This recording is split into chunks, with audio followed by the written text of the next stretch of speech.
A blind knight that uses echolocation, viewing the dark, treacherous world through sound.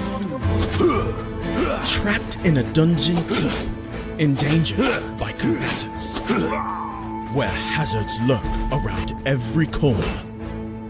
Make sound to have vision, or don't and be stealthy. Avoid impaling threats throughout the dungeon to escape. Engage with other prisoners. Rogue Knight I've been hearing about. Could you find the key and unlock my cell? Free them to fight back with more allies. Let's take this guy. The Dungeon Labyrinth has many paths and even more traps. Struggle through the darkness to find your freedom.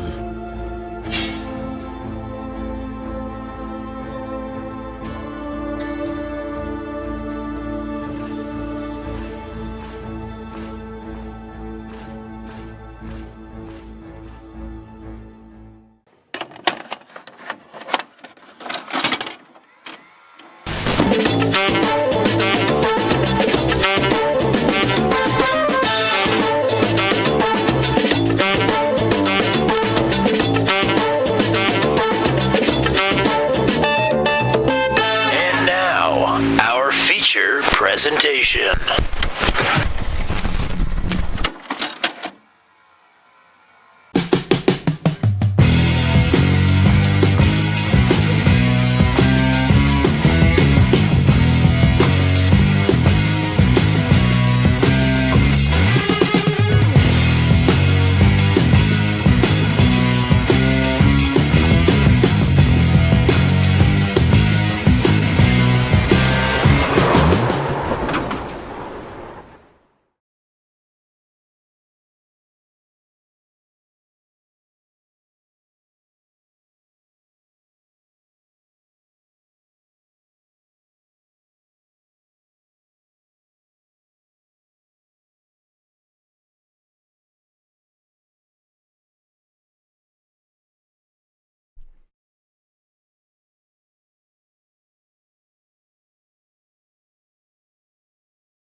It may be the longest title we've ever had, and very fitting. We love a long title here on the channel. For the final time on a Tuesday night, it's Tommy Cook and it's Matt Williamson, partner. A little bittersweet, more sweet than bitter, I would say. Sad to see it go, but excited to crown another champion here on a Tuesday night with the Venom Boys. Yeah, for sure. Excited to be back for one last Tuesday night in full capacity here with Turn 200 in the Venom Truck Series. I would say bittersweet is pretty accurate, but we're going to go out with a bang. Drivers are going to put on a show for us here tonight, and we get to have a championship to hand out at the end of the night. So things are looking good for this evening. Apologies for some sound issues right there off the top of the broadcast. I don't think it would be our final full-time stream without a couple of issues. No, of course it wouldn't. And talking to the championship battle, John Kay put in a lot of work last week, gained 11 points on Matt Schlosser. Chad Stearns gained 4 points on Matt Schlosser. Not quite reflected in the way things look heading into the final race here tonight, though. Yeah, for sure. We'll take a look at the points for everybody at home. And, yeah, I mean, those drivers have put in some good races. It just hasn't been quite enough to really get super close to Matt Schlosser. I mean, Schlosser certainly is the favorite coming into the night. He holds the points lead by 36 points over Chad. John Kay, just a couple of points there behind Stearns as well. But also the reigning champion, the regular season champion. He's got all the accolades going towards him, but that doesn't mean that you get to just wrap it up. He's got to produce here tonight. Yes, he does. Only one previous winner in the field here this evening when it comes to Venom Truck Series drivers. That would be Andy Poliski back in Season 9. But as have all NASCAR tracks, Charlotte Motor Speedway has gotten a fresh look. Technically, this is not even the same track, quote-unquote, as the oval that these drivers have run on a previous number of 4 times. So a little bit different here tonight. Really not that much has changed. It's still Charlotte. It's still, in my opinion, the most difficult of the mile and a halfs, not only with the quad oval, but trying to save tires. This track is a tire eater for whatever reason, and these drivers are about to be put through their paces for a very symbolic 200 laps here tonight. It is the endurance race. What does the fact that it's the endurance race mean? How does that differ from any other race? I mean, we don't have super short races here in Venom to begin with. Really, it's just going to be an additional pit stop. I mean, if we get green flag pit stops, those are, as everybody knows, uberly important. You have one more to try and perfect here tonight. But what it does give is some opportunity for maybe some drivers that are coming into tonight that feel like they might be a little bit behind the 8 ball. They have some extra laps to figure it out while they're on the racetrack during the race, and I think we'll see some folks kind of move their way maybe from the middle to the back of the pack and kind of get better as the night rolls on. So it gives some opportunity for those drivers that might feel like they're behind just a little bit coming to the night. Well, tonight is a special night, and we want to thank everybody that's hanging out in the chat with us here to start off the evening. Robin Matichek, Don Golden, Joshua Rutherford, and Bailey Matichek as well. A couple of drivers rocking some special paint schemes for us. Really appreciate that. Eric Breeding, Corey Rutherford, Joshua Rutherford, and Andy Poliski are the 4 that I have seen bopping around. I'm sure there are a couple of others that are at least stickered up. So we really appreciate anybody that's, I guess, paying tribute to us here this evening, as this will be our final time with the Venom Truck Series here on a Tuesday night, at least regularly. We've left the door open, I guess, for some Christmas shenanigans maybe in the future. We'll see. But certainly when it comes to the Venom Truck Series regular season, this is it for Turn 200 after 6 seasons. So I appreciate everybody, and it is time to go racing here at Charlotte Motor Speedway under the lights. The championship is on the line. Matt Schlosser firmly in control, but things have changed very rapidly in the final race before. Will it happen again? Here we go with the pole position here this evening. It is Chad Steens, as he's often called. Stern's off to a good start here this evening. We'll grab his 10th career Venom Truck Series pole. That is his first Tech Tape Pole Award of the season. Hayden Palumbo, who, for the record, would only be 17 points back right now if he were in the chase, starts on the outside pole.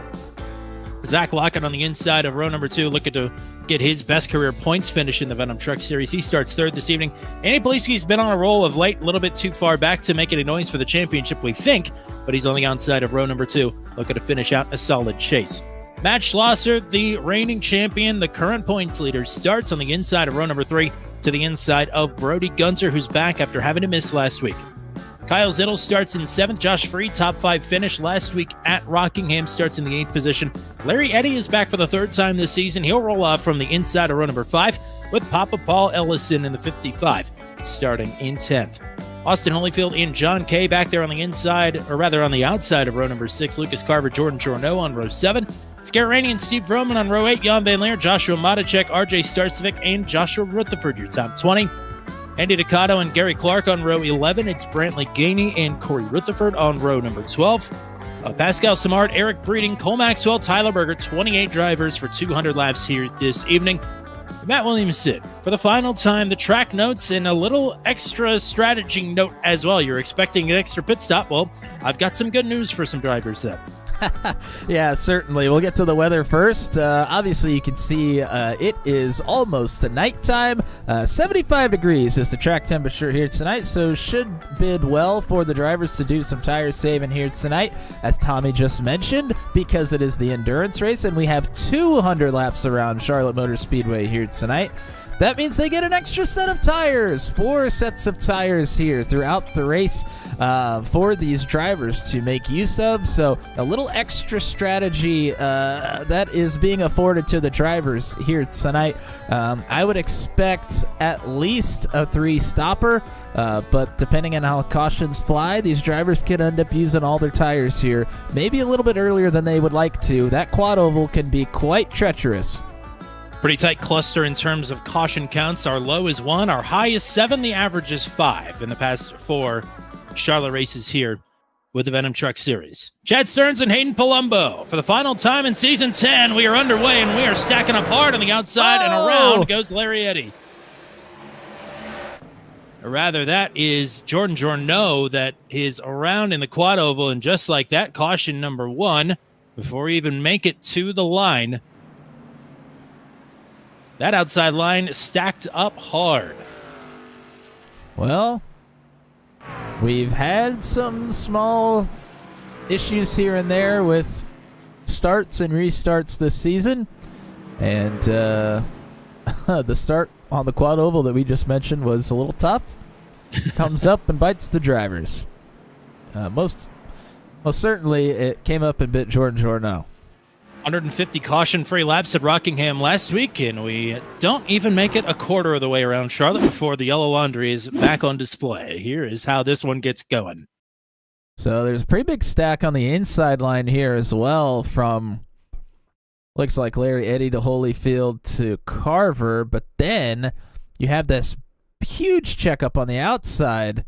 See Josh Freed, Paul Ellison. John Kay got pretty hard into Ellison there.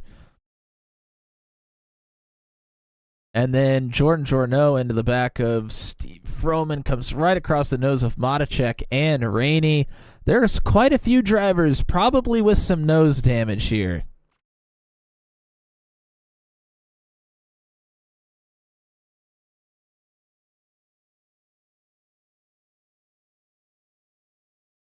Well, another thing that could be playing a factor here, it's 7:53 in the sim. It's really dark, but the lights are not on around Charlotte.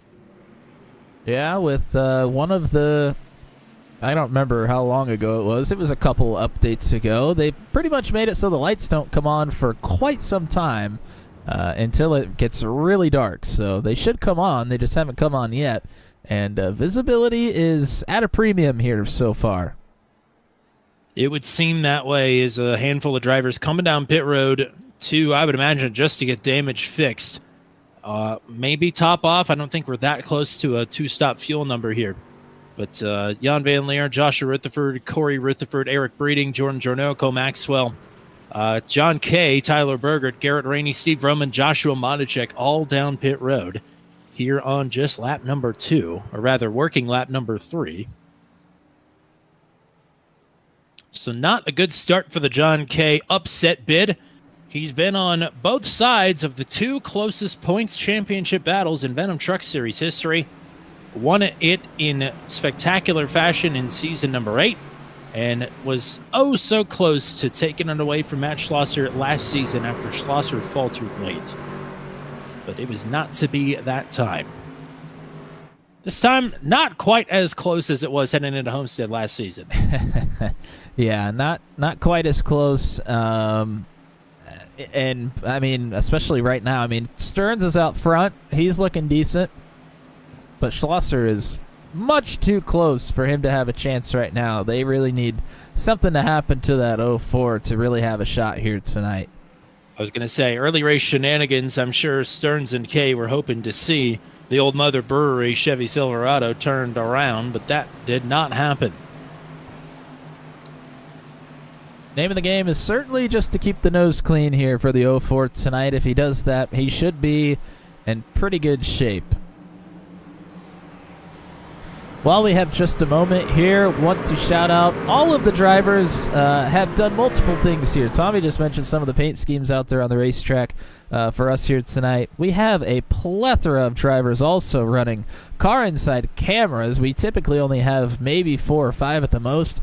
We have had upwards of 17 drivers coming in and out of the camera room. Some of them have dropped off, I think, with some maybe lagging or connection issues, but we'll throw a few up on the screen here for the restart, and we have plenty more where this came from.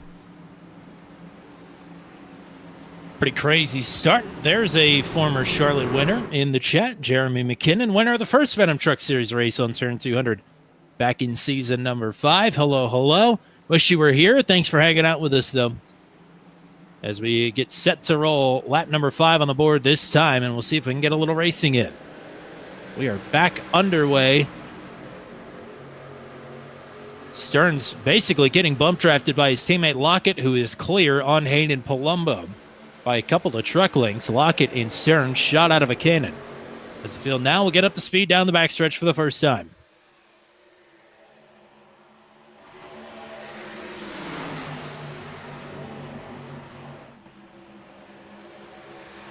Brody Gunter going the wrong direction here. Has lost a couple of spots since the drop of the green.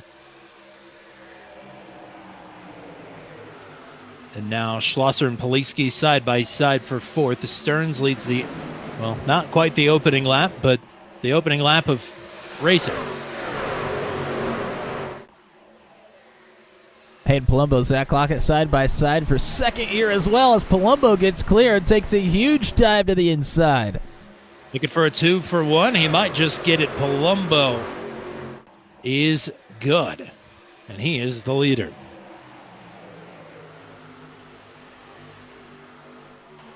You talked about the racetrack earlier. It's fast. It's a mile and a half, but it's very fast. The banking, like you said, seems to eat the tires a little bit. I haven't run it in a truck in quite a while. What I've found in both the Cup car and the Xfinity car previously is that if you want to save tires, you can really just hug that blue line on the bottom, and that seemed to work for me. But like you mentioned, with some rescans, some refreshes for both the track and the truck, it's kind of hard to tell if that's going to work this time around.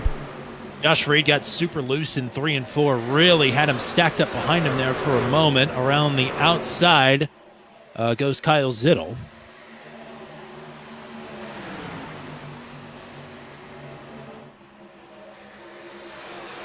So move Zittel to 6. We've been talking about Hayden Palumbo, I guess, being the best of the rest. He would be in contention for the championship if he made the chase. And that's a bummer for sure. But Kyle Zittel also has been having quite the solid chase in season number 10, and he also did not miss out on a chase berth by much. And he continues to solidly run in the 6th position, just 8 laps into this one. Further up, here's Gunter rocketing around the outside on Matt Schlosser. Moved Gunter now to 4th, as Schlosser on the bottom did not put up much of a fight. Yeah, if you're Matt here, I mean, you don't want to get on anybody's way too much. You got to keep yourself clean, and by proxy, keep those clean around you as well. So, yeah, I don't think he's going to be scrapping for too many positions here on lap 10.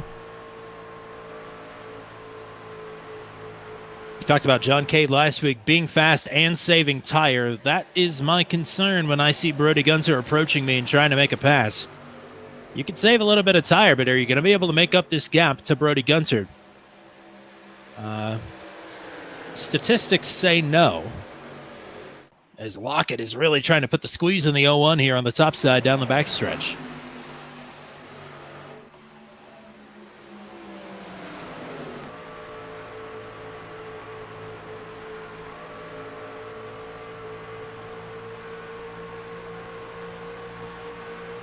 So Gunter through to 3rd. He'll work on Chad Stearns. And look who just popped into the top 10. RJ Starcevic. Something tells me his pedals aren't mounted to a plastic laundry basket here this evening. He is off to a flying start here inside the top 10. I mean, he hasn't been able to race a ton with us here this season, but when he has been pretty darn fast. He is, I mean, he's really put in some work, it seems like, in the off-season. Between seasons 9 and 10 here. He's been quick all season when he's here. Brody Gunter now for 2nd. Everybody is right in the bottom. Trying to hook those left sides on the paint, maybe keep that truck a little bit loose as the run goes along. Gunter seems unconcerned at the moment. He is absolutely plowing his way through the top 5. Up to 2nd with Palumbo in his sights.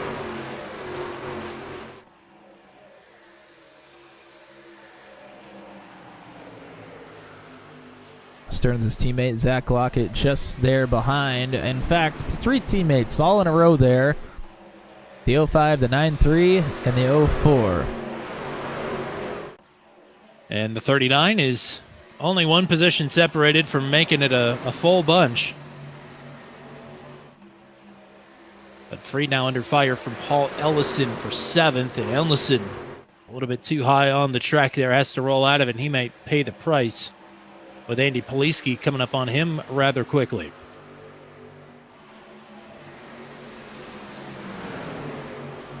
Car inside cameras for quite a few of these drivers. We got Ellison, Poliski, RJ Starcevic. Starcevic's got the old cowboy hat on. I just saw that for the first time. Yeehaw, baby. That's what we're talking about. He will be in Booth 200 this weekend. Certainly will. We're going to have some fun both Friday and Saturday night. I wonder if he's having fun right now, challenging for the 9th position here with Paul Ellison. It seems like the middle's the place to be if you want to go places.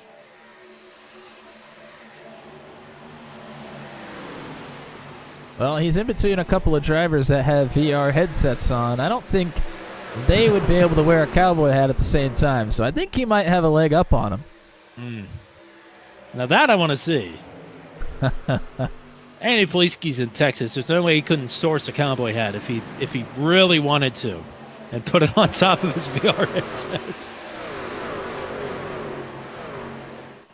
Experiments for another day.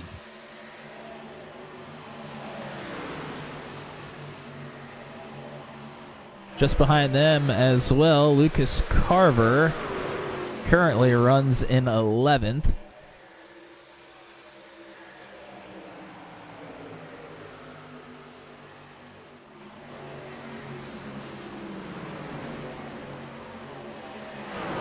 Try to get everybody a little TV time early here, just in case something happens. Things have been known to have happened. Does that make sense? Made sense to me. That's really all that matters. Okay. Drop us a chat if that made any sense whatsoever. Well, here's what's making sense right now. Brody Gunter has caught Hayden Palumbo. Gunter seemingly can put this truck wherever he wants right now. He entered low, went up to the middle, and still made ground on the 35. If I did that, I would be in the catch fence. Well, now, I would say that's why we're up here, but yeah, not for long. In one season's time, that won't be true. Well, I will be in the catch fence at Charlotte next season. There you go. I think this is the real problem here. We haven't been to a mile and a half with this new package yet. I ran a Max V race at Kansas, not quite a 1-to-1 Thursday night. But aero blocking is definitely a thing, and Palumbo has started to move his line around to keep this 0-1 at bay. Gunter still with a run here through the quad oval, though. 20 laps complete, working lap 21. And Gunter is gone to the top side. He's popped the bubble, and he might be going for the lead. Yeah, the one thing that... Oh, wow, and with authority there. I thought he was going to have to drive it into turn 3, but took it down the backstretch. So with authority, Brody Gunter on point. His 21 laps are complete. Palumbo, Stearns, Lockett, Zittel, and Schlosser, the top 6, are all in line. A little bit of a gap back to Josh Freed in the 7th position. We've lost a couple of cameras along the way. Hayden Palumbo had one on earlier. I don't see it up currently. Maybe on a pit stop or something. He can get that one rolling again. I believe Brody Gunter was also running one, and his has dropped out. So our 1 and 2 drivers, we could have had a good look at the leaders here with the car inside camera along with the TV cameras, but unfortunately they have dropped out. But I want to give a shout out to them for attempting to run those tonight here as well. Zach Lockett making a move on Chad Stearns. One thing we were keeping up with through the regular season, but it has not really been a point of contention at all in the chase. The team championship is wrapped up. 939 Motorsports will dethrone the Alabama gang, I think for the first time on turn 200. Alabama gang has won every single team championship until this season. So congrats to 939 Motorsports. That's Lockett, Stern, Schlosser, and Freed. They're all running in the top 10 right now, as has been the modus operandi of the team all season.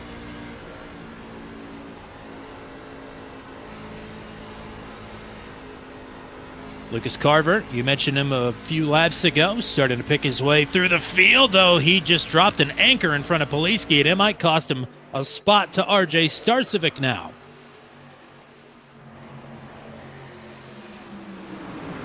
So Starcevic, a 2-for-1 special, up to 8th.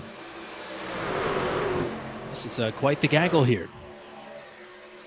Certainly is. These drivers scrapping for some positions here. You got Jan Van Leer a little bit further back in this one as well, also running a camera for us, and he's got the old Daniel Suarez grayscale camo 99 hat. That's a nice throwback to Bristol, our trip to Bristol together. Unfortunately, we didn't have much to cheer for that night.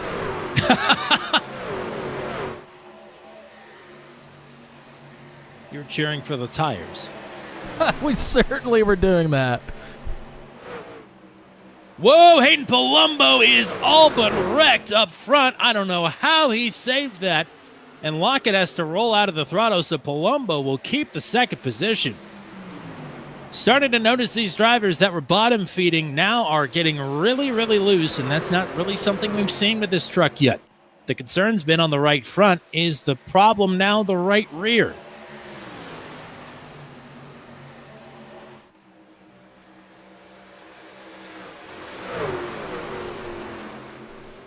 I can tell you this, Zach Lockett is giving it everything he's got side by side here with the 35.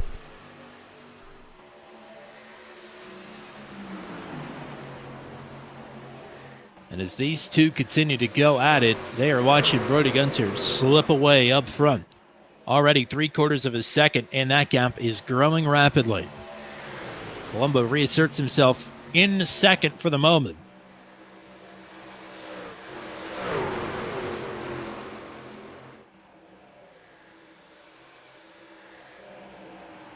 Lockett now going to be passed back by Stearns. Wow. Stearns isn't done. Lockett really dropped back quickly there. Kyle Zittel had to back off the throttle a bit, not to get into the back of the 93. So Zittel into the top 5, looking to the inside of Lockett here for 4th. Josh Freed started to move forward. We talked about him dropping out of this group. He has caught up and now passed Matt Schlosser.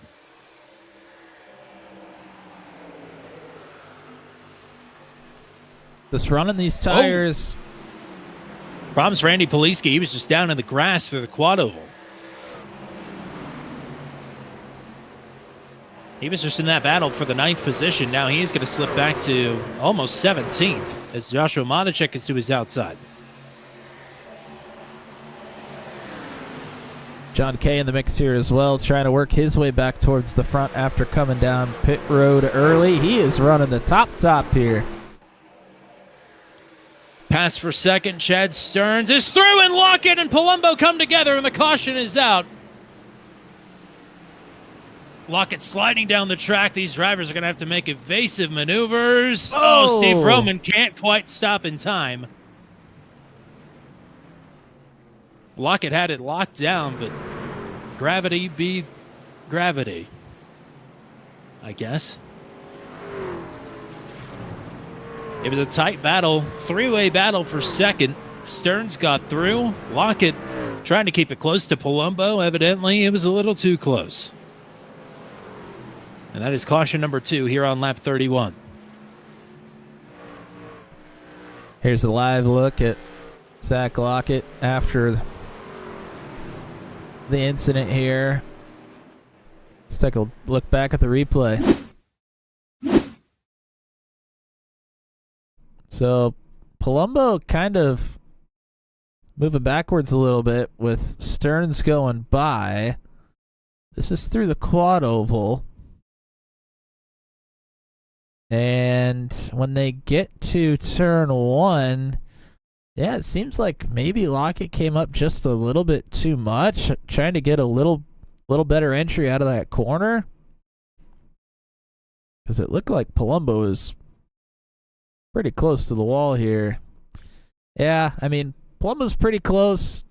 Not exactly on it, but they kind of get locked together a little bit there. No pun intended. All right. When are we going to attend some of these? Because these are actually good. Yeah, I don't know. That's just happenstance, I guess. So this should bring down just about everybody. John Kay, Joshua Matacek, two drivers with damage on the opening lap crash, are going to roll the dice. Everybody else is down pit road. John Kay says, quote, I just needed to lead a lap. Well, And that he will do. unfortunately for Matacek, he's not going to get to lead this one, so maybe he is going to roll the dice. Gunter wins the race off Stearns. Palumbo, Zittel, Freed the top five. I'm surprised. Although I guess I shouldn't be that surprised. Palumbo not really repairing any damage. Remember back to Michigan, the race that he won, he was the first caution. Had a huge hole in his nose that really didn't ever get 100% repaired, and he still won.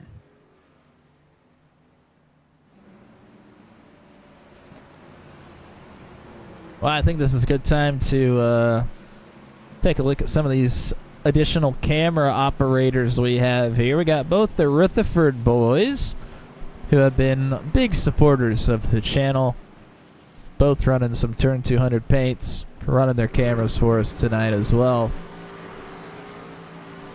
And just in front of them, running a camera for, I believe, the first time ever, is Eric Breeding. All right. And he's got a nice supportive paint scheme there as well.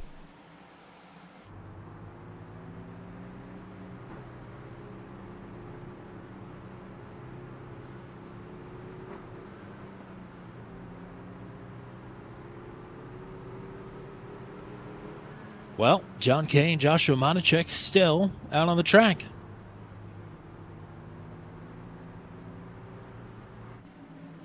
All right. Well, that will certainly make things interesting.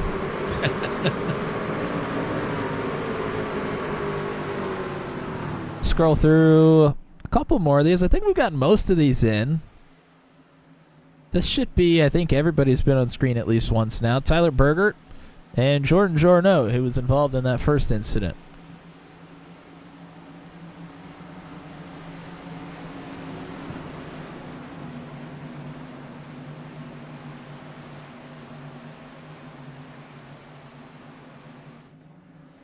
I don't know how everybody can race in the dark. You know, I actually do enjoy racing and just doing general computer activities in the dark. It's quite soothing to me. General computer activities is one thing, but not when you're rocking it around here at 185 miles an hour. It's a little too intense for me. John Kay fires from the outside. We're underway. We'll see how quickly the tire advantage proves apparent. Matacek already under fire. Stearns to the outside. Oh, Gunter trying to give a helping hand. Might loosen up the 60 truck, though. Yeah, Gunter is getting freight trained by those competitors on the outside that are not stuck behind Matacek. That's just old tires on the 60. And just like that, Chad Stearns is through to the lead, and Kay is throwing up a sail. Paul Ellison also just had to make a save through 3 and 4, and he has dropped back outside of the top 10. Gunter stuck behind Matacek there on the restart. Looked to take it to the outside of Palumbo. Caution is out. Oh, and it's Eric Breeding and Jordan Jorno.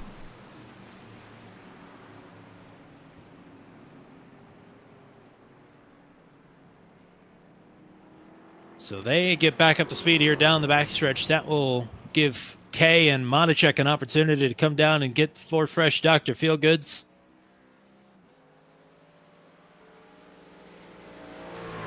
That's caution number 3 already.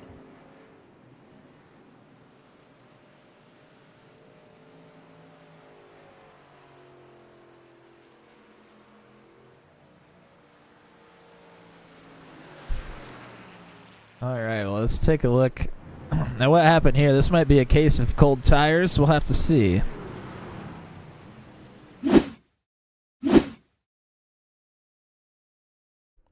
Jorno on the bottom, Breeding on the top. You see Jorno get loose. That rear end was already kicking out.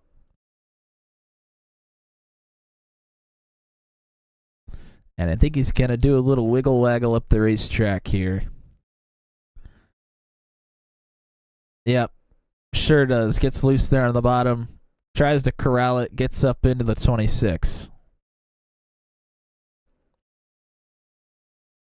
Almost had it corrected in time to keep it out of the door.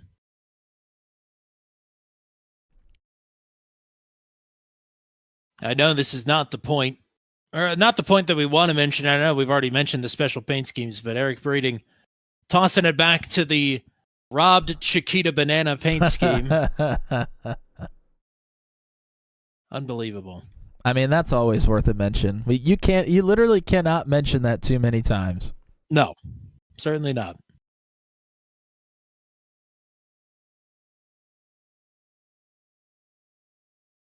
Well, both of them are going to be looking to get some damage fixed here. As you can see, Eric's still on pit road as everybody else is onto the racetrack.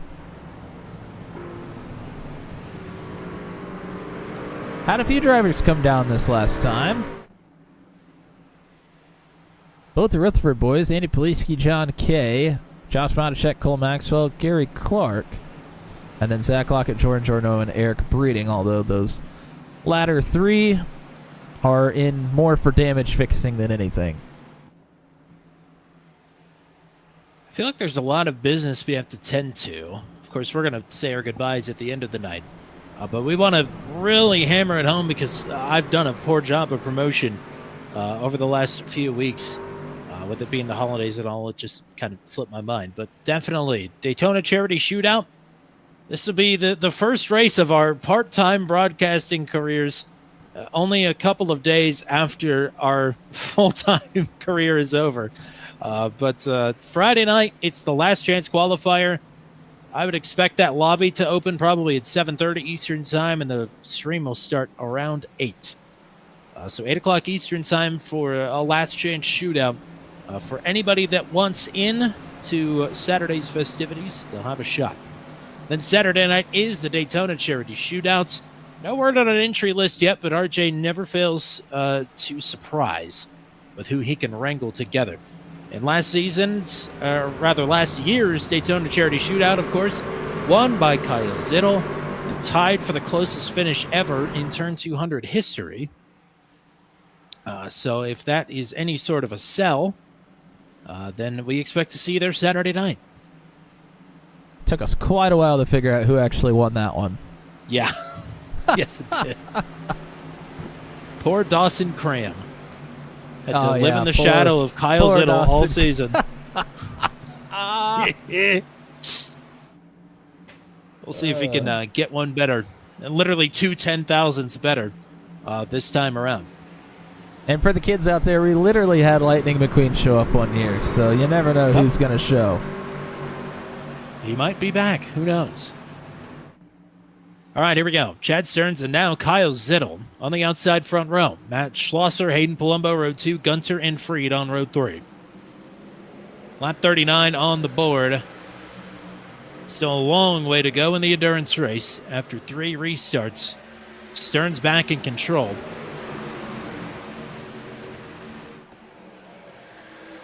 Schlosser and Zittel side by side for second. And Zittel is trying to put the cap on a solid chase here and hold not quite the champion-elect, but certainly the heavy favorite at bay. Oh. As Gunter got into the wall just a touch there. Zittel looking for the lead here through the middle. Big moves here for the decent one as he tries to get on point down the backstretch, and he will. He's clear. Matt Schlosser looking to follow him right through. Whoa, Palumbo up the racetrack. There goes Lucas Carver through the grass. Carver up over the rumble strips there, and his plight is not over as that was, I believe, Lockett into the wall.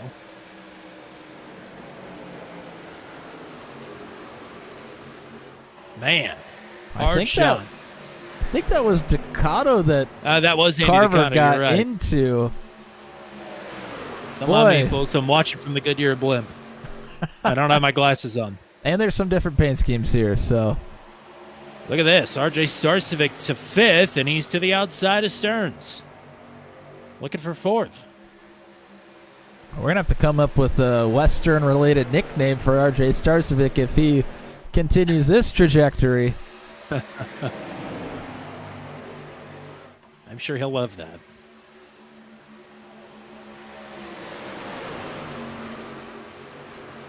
Up to P4. Here's Gunter now to the inside of Schlosser, looking for 2nd. Starcevic knocking on the door.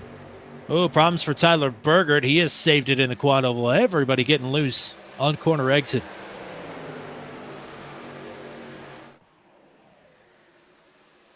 Zittel, the leader, now has Gunter to contend with, and Schlosser has a mirror full of Starcevic.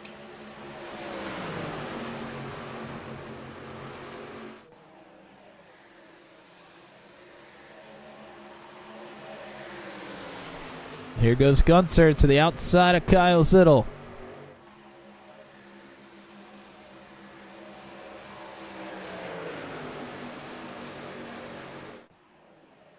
He's got a nose ahead down the backstretch and a big run there through the middle, and Gunter is clear. Schlosser now to the outside of Zittel once again for 2nd. Palumbo underneath of Starcevic. Woo, tight quarters. Packed up like the next gents here at Charlotte. Will Gunter be able to break free once again?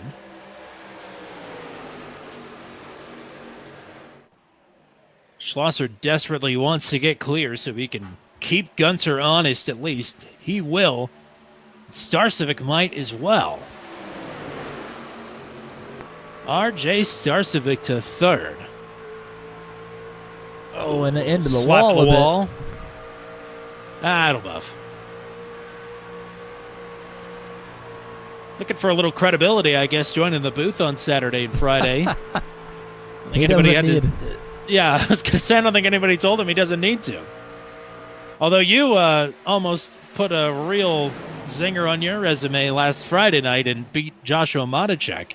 Oh, so close to doing the impossible. Yeah, so I guess Matacek I'm on the outnumbered dirt is what track. I'm saying. Yeah. Oh, man. Well, I'll tell you what. You got all next season here in Venom Season 11 to prove your worth, I suppose. Do I have to prove my worth as a driver? I guess Mike Joy does. I'm nothing if not a Mike Joy mark.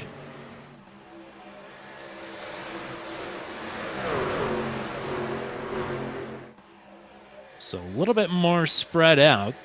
Gunter with a truck length back to Schlosser. Lap 49 on the board. We're almost to the 25% mark. As we say hello to Lisa Kelly, cheering on Tyler Bergert. Bergert trying to get his tire temperature back in check after a little bit of a slide a few laps ago, but he's in 18th. Bergert's also had a solid chase, to point out. A top 5 and an additional top 10. Good stuff. And he's one of those drivers that could certainly benefit from a little extra time here in the endurance race. Kind of get things hammered out a little bit. To point out as well, he gave away the most popular driver award And no longer is the reigning most popular driver. That honor belongs to Kyle Zittel. Most improved honors went to Chaser Garrett Rainey, who's back in 13th.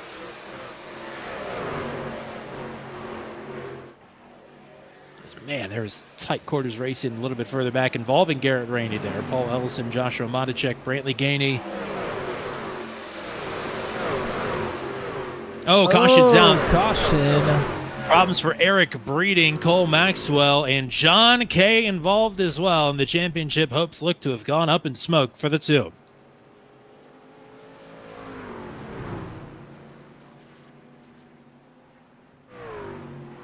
Always interesting to put John Kay up on the screen after an incident. Yeah. I heard sounded like Eric Breeding profusely apologizing as the yellow was flying.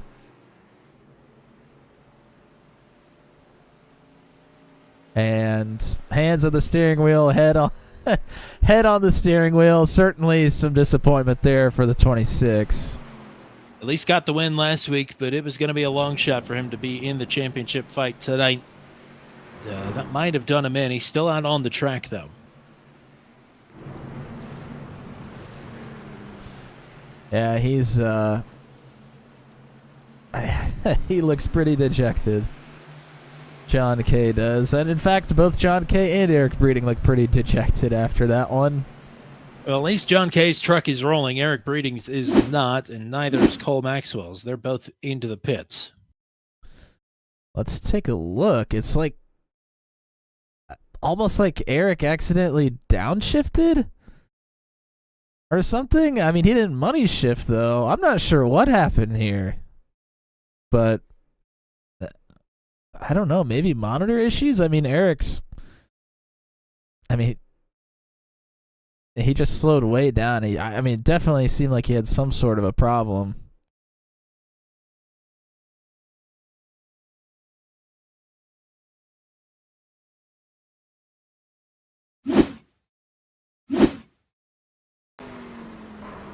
Oh, a little too late there. Let's back it up and maybe listen. See if we can figure out something here.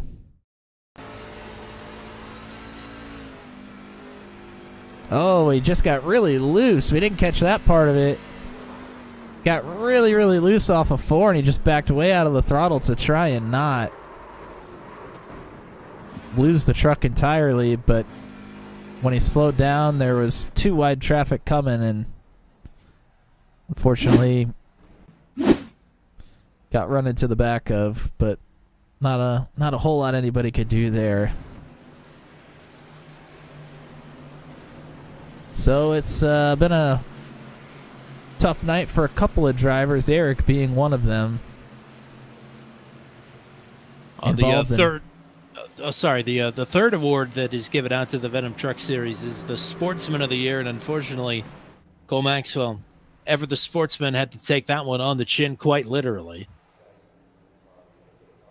Yeah, I mean, you look at the front of the 69 there. That nose is punched pretty hard. That's going to be a lot of damage to fix there. Andy Poliski here on the 1-to-go lap is back down pit road. Wouldn't imagine at a mile and a half it's for damage, so maybe a little strategy afoot here for the Season 5 champ. To note, that crash also ended Pascal Simard's night. He's a team house driver here in turn 200, rather team 199, I should say.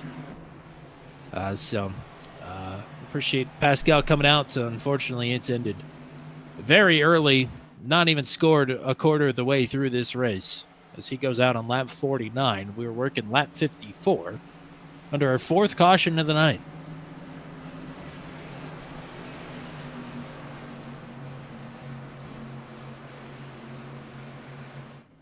Now, cautions have been breeding cautions, but I think this track maybe has come at these drivers with a little bit of a different look that maybe they were not expecting. It does seem like these drivers have their hands full, and that is the opposite problem I thought these drivers would have had this evening. Yeah, definitely. It really seems like it changed once it got dark as well. It seemed like, at least to me, that the beginning of the race they were able to do a little bit more on these starts and restarts with fresh tires, but after the lights came on and it got completely dark, it's been a little bit of a different story. 76 degrees track temperature, even for an August night, is very, very cool. As Gunter fires, we're back to it. Palumbo and Schlosser going at it here for second. Starcevic pinching Zittle's nose there to fend him off for fourth. Zittle now with a bump draft from Stearns as Palumbo's cleared for second. And Starcevic looking for third, and he's got it. Starcevic in a podium position. Back on the podium, baby. How about that?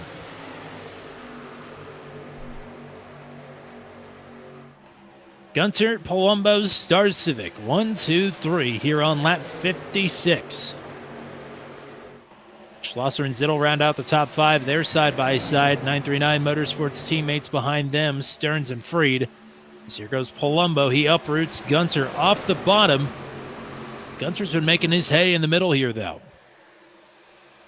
Oh, Starcevic a little bit too high.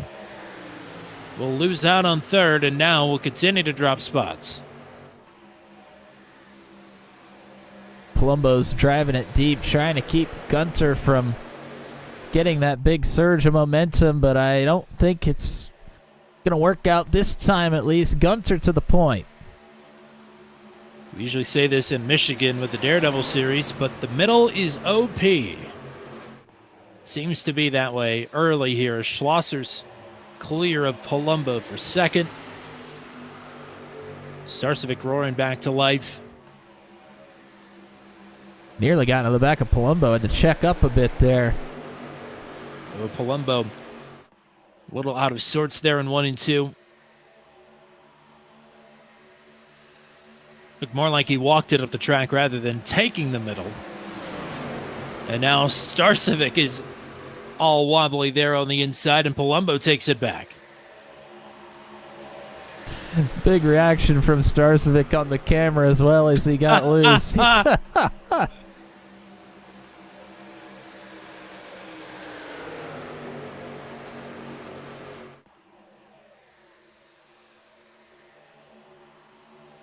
Starcevic was trapped on the bottom there. Everybody's gone to the top to try and make passes here. Zittel rolling nicely up to fourth. Clear on Freed, and now going to work on Palumbo. Zittel a mainstay in the top five this far. And gets that ground underneath. Palumbo going to try and play the defensive game here on the outside, using that momentum off the corner. I mean, we're 42 minutes into this race, but we're just barely over the 25% mark. With a lot of cautions, there's still a lot of learning for this truck, for this track, where to take runs. Zittel with a little buffer behind him takes a little out to in move. It doesn't work, but you can log that one away.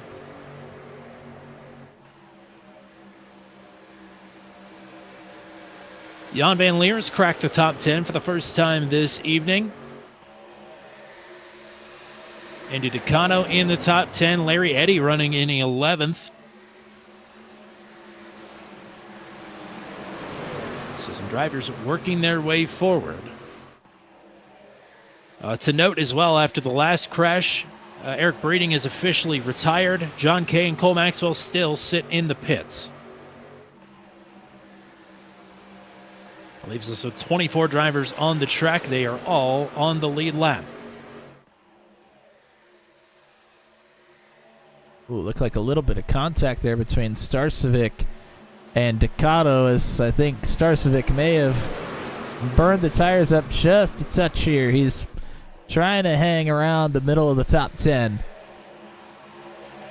Jed Stearns rolled out of it in 3 and 4, and that might put Austin Holyfield to his outside. As Joshua Matichek now has worked his way close to the top 10. Whoa, Ducato walks it up a bit, nearly got into it with the 29.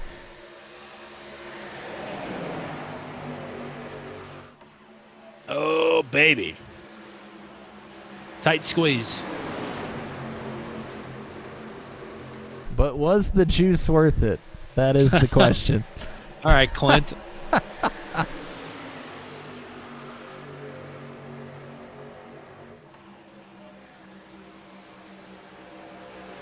See John Kay making his way back out onto the racetrack. Unfortunately, will be a number of laps down. And that number, I believe, is 10.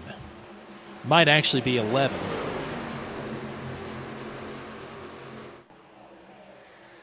Oh, and Jan Van Leer into the wall, able to make the save and stay out of Josh Freed next to him. That was a mighty good save there from the 5.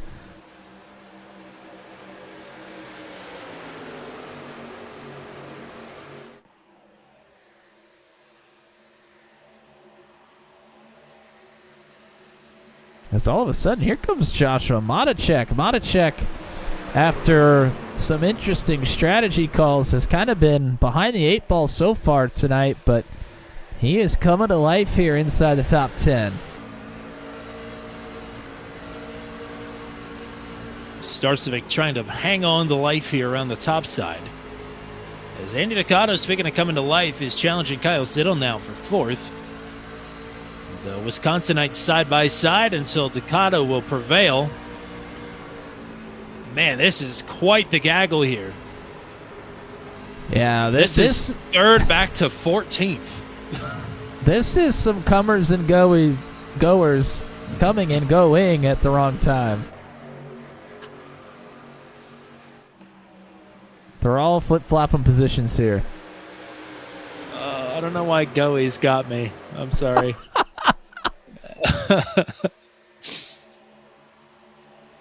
Unfortunately, the brain thinks a little bit too far ahead from the mouth sometimes. I relate to that heavy. Very heavy. So the good news for Nakano is he's up to 3rd. The bad news is he's 1.7 seconds behind Schlosser and Gunter. They have checked out, as we've come to expect this season. Jan Van Leer through to 4th. Palumbo, I thought maybe for a second was going to be on the outside at 3 wide. He still might be. Zittel and Starcevic are a little crossed up.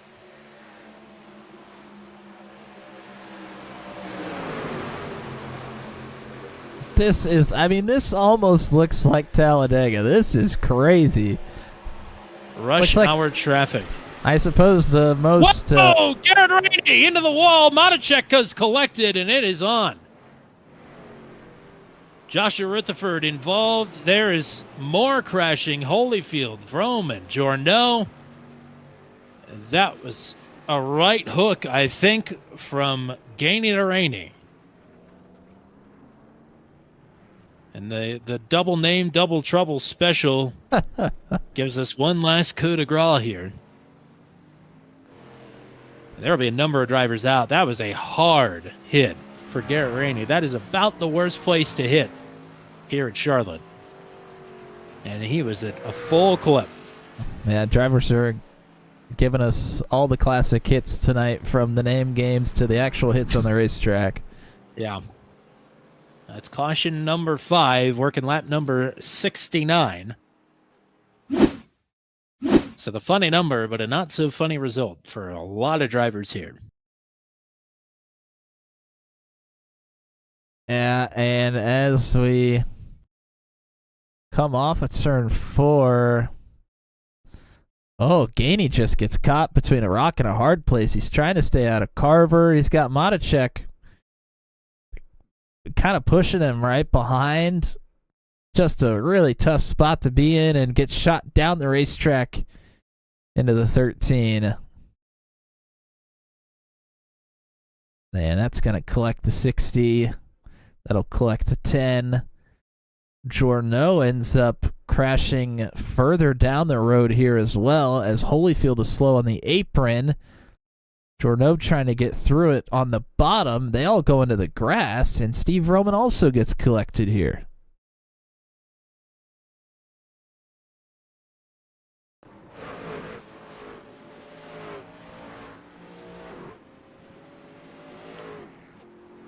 Ay, caramba. 14 minutes of optional. I didn't even know that was possible anymore. No, I've never seen that much optional before.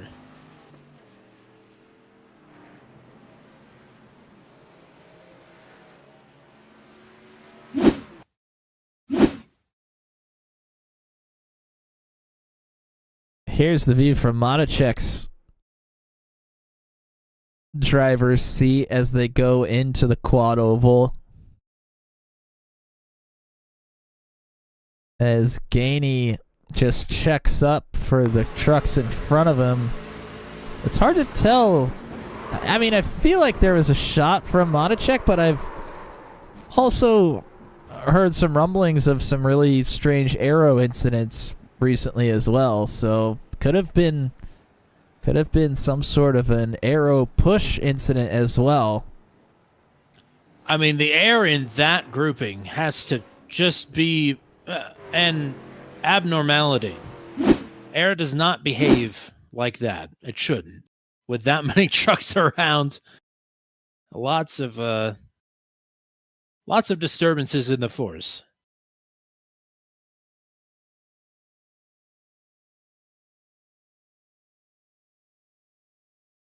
So the top three have stayed out.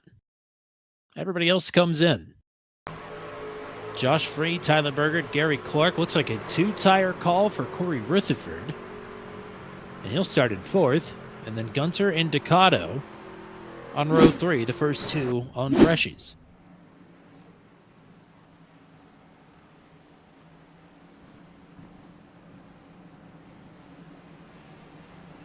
I mean, to say this much, looking at the replay there, I mean, he's right there, packing the air. Talk about the beach ball effect a lot in super speedway racing. That could very well be that here. They were packed up. You just mentioned it not 2 laps before. Yep. It looks like Talladega. Well, it really did. Shout out to Josh in the chat as well. Unfortunate way to end it, but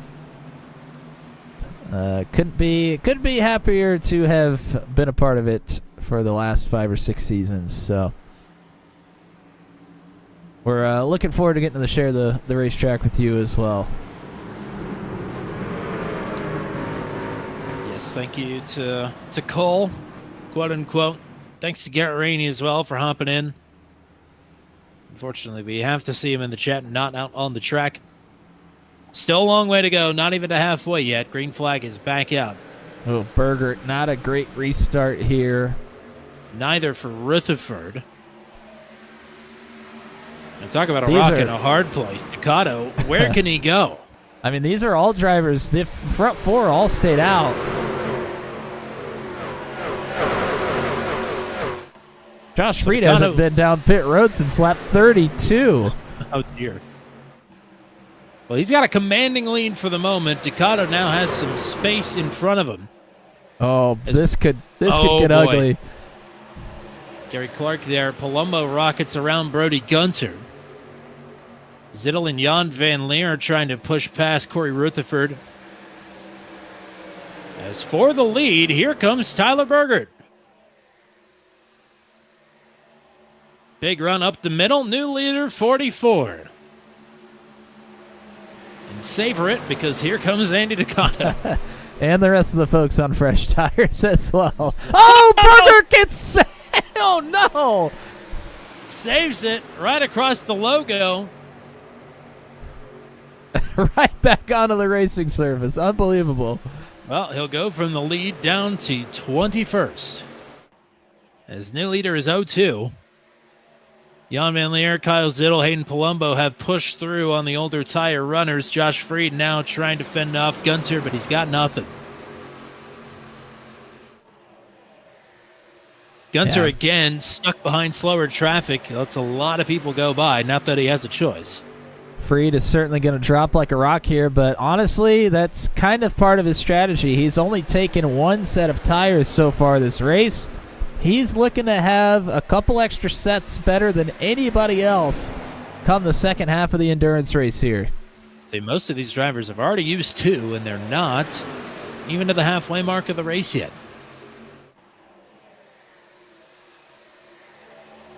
In a regular length Venom Series race, that would probably be the good calls, but with a bunch of extra laps here, not so sure.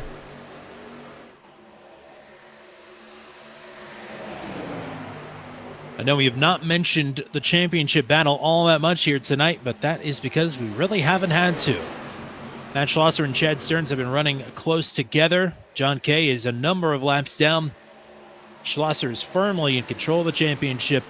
I would imagine when the number of trucks that are already out of this race that he probably has it locked up. But that would be irresponsible to speculate, so I won't do that.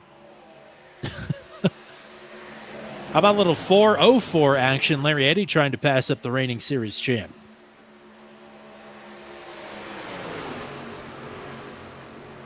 And Gunter, meanwhile, swoops around the outside and just barely clears Jan van Leer.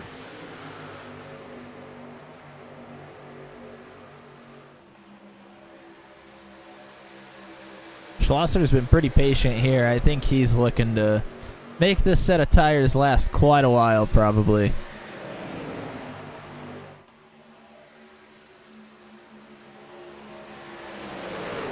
Meanwhile, these fellows up front, they are not saving whatsoever. No. Most certainly not. RJ Starcevic right now, by the way, has the purple lap.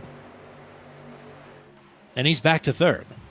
Maybe not for long, though. Here's Gunter down to the bottom.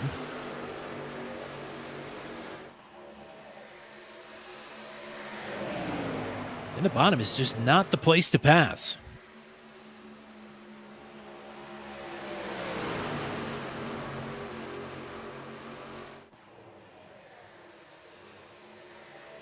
Gunter doing his best to get clear of RJ and Will. Had to fight for it, though. So maybe the middle or the bottom is not the meta. Maybe just Brody Gunter is the meta. Would that shock anybody? No, I think that's probably about 85% of the time that's probably the meta. Here he goes to the inside of Palumbo for second. Of course, Gunter has raced here at Charlotte, but on that oval, not the big one.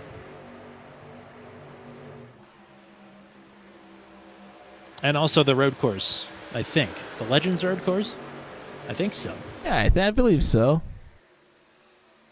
We'll ask him at the end of the race. How about that?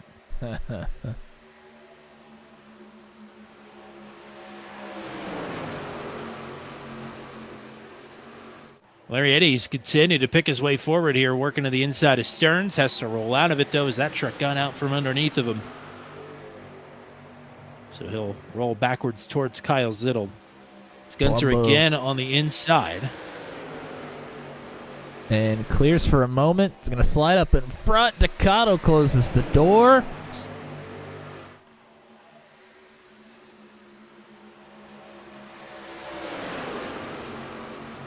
I hate to say it, but you don't get too many of those with the 01.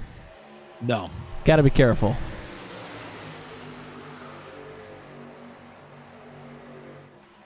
No, and I think Gunter's a little bit fed up with how his chase has gone. Of course, had to miss last week, so that doesn't really count. But he's had some hard luck here in the final 5 races of the season, I think it's fair to say.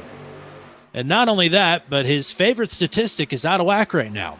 He has more poles than wins, and he wants those numbers to be the exact same.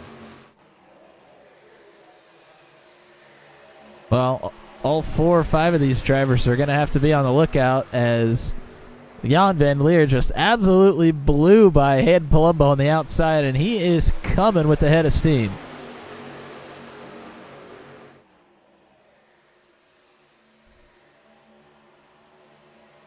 Couple of teammates now there at ICR, the 5 and the 35.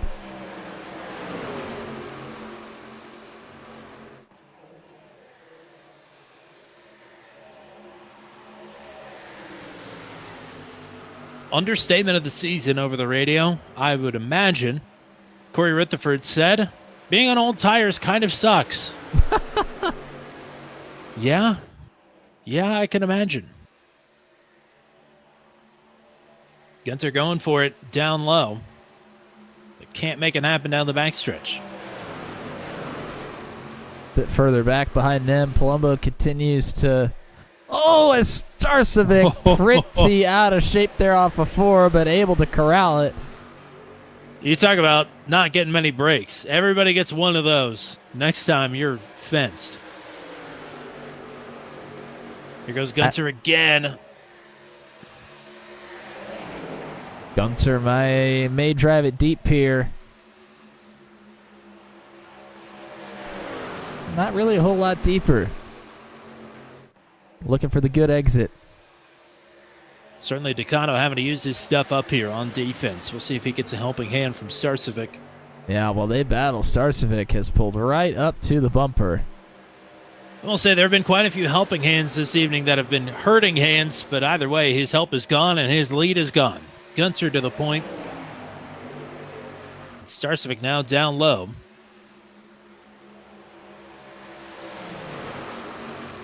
See if he learned anything from Gunter making the pass on the bottom. That bottom's just very tricky. You have to set it up just right. Unfortunately for Starcevic, not sure he's on his way through maybe here. Ooh, Decano, that rear end is bouncing a little bit. I think that Jan Van Leer going to the back of the O2 actually helped Starcevic. I think it loosened Andy up a little bit there.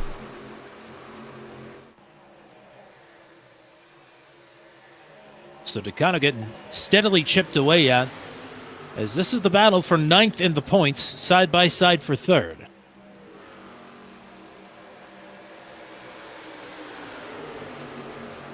And they're 2x2 for a few rows here. Stearns and Palumbo, and then Larry Eddy and Kyle Zittel as well.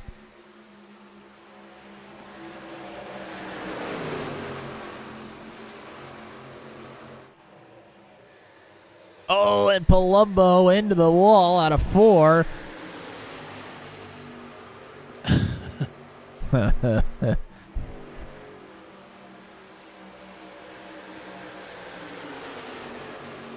Gunter is certainly looking to ride like the wind right now. And nobody else is quite faring as easy breezy as the 0-1.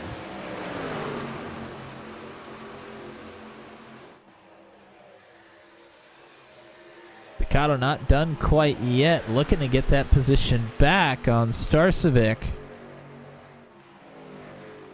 Meanwhile, Gunter hasn't completely checked out, but has certainly extended his lead. Something to keep in mind, Josh Freed just came down pit road. He was one of the 3 drivers that stayed out under this caution. The most recent caution, that is. So he's going to need... Oh! Woo! Wow! Yikes. Jan Van Leer got super loose. Well. Yeah, Larry Eddy got extremely loose there as well. And they are 3 wide into turn 1. That doesn't really work usually. Decano into the wall. Poliski fares the best. Eddy will try and take advantage. Is RJ Starcevic taking it to second. JVL hot on his tail. Oh, Eddy and... Whoa! Hang on, Larry Eddy. They got together there out of 4. Eddy got really loose, and it's going to lose quite a few positions. I was just about to mention how Josh Freed really needed this to go green, and all of a sudden everybody's trying to bring out the yellow laundry. Yeah. It is about that point in the run. Still not the triple digits yet. Oh, I mean, we still have... We have 20 laps to go before what would kind of be a typical a green flag run for these drivers that are up front. They just came down pit road on lap 70, so we've only ran 25 laps on this set of tires. So in terms of lap times, Joshua Monacek is coming up on this group. It might start to make passes, but Joshua Monacek is 14 laps down. Just on fresher tires.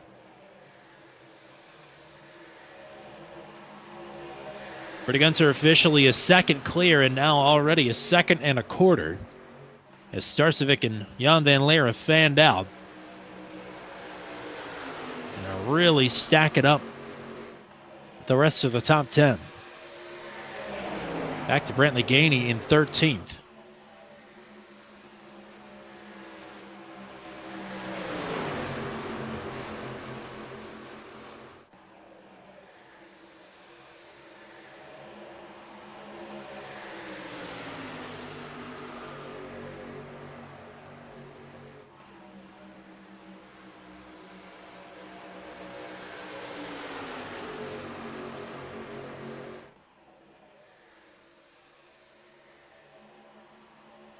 Well, Joshua Rutherford, true to his word.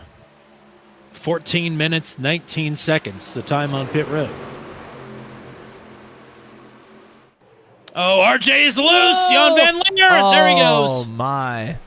Chad Stearns involved. Oh, and one big hit there for Lockett, and into the wall goes Larry Eddy. RJ got loose, but again, Jan keeps it tight, and that truck just gets out from underneath of him. There is something to this aero game here at Charlotte.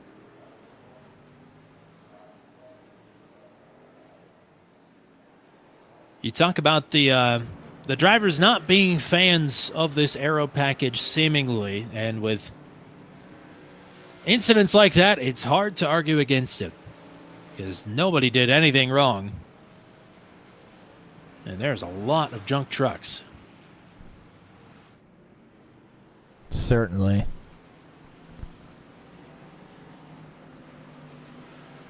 Let's take a look.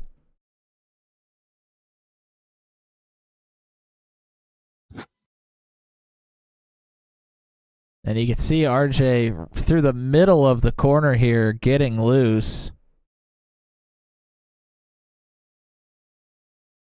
And still getting loose. He's trying to keep control of it, but just can't.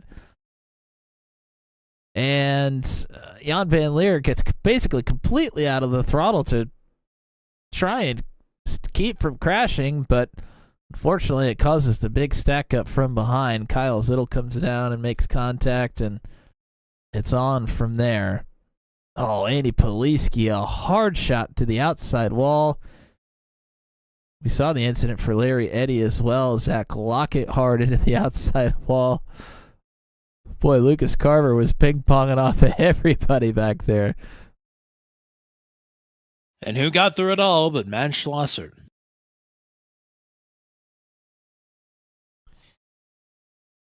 He's, I don't know if you can call it luck. He always seems to put himself in the right position at the right time.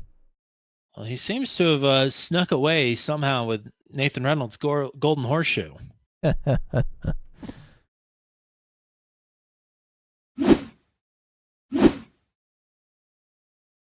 take another look here.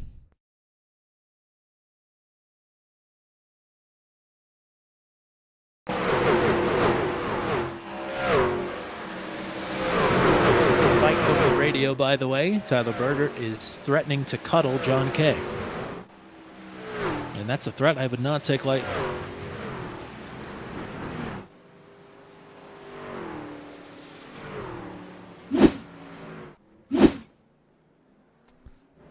Well, this has certainly been an interesting one here tonight. We're only halfway through this race, over an hour into it. This is certainly going to be a marathon by Venom standards. Yeah, 1 hour, 8 minutes was the time on the clock at lap 100. Yeehaw. Certainly quite a few drivers with some suboptimal trucks at the moment. Some of these drivers that had damage early on may still come out with a decent finish by the end of it. So RJ Starcevic, not particularly damaged, lined up in second, but now has an EOL penalty, claims responsibility. So he's going to the back.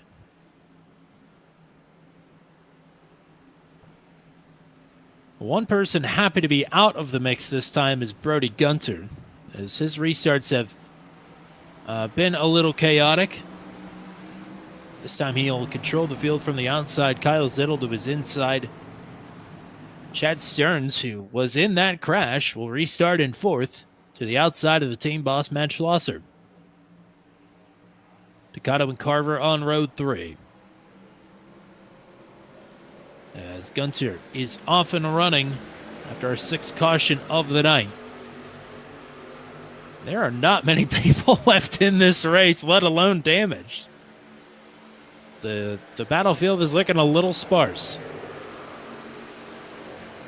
Bunch of drivers out front here did not come down pit road either because they've already used 2 of their 4 sets.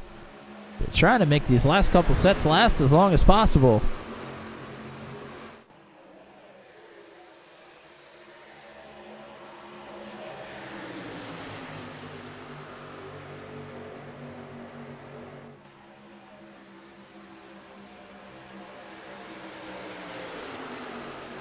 We've already seen one sort of endurance race this season. That was at iRacing Super Speedway.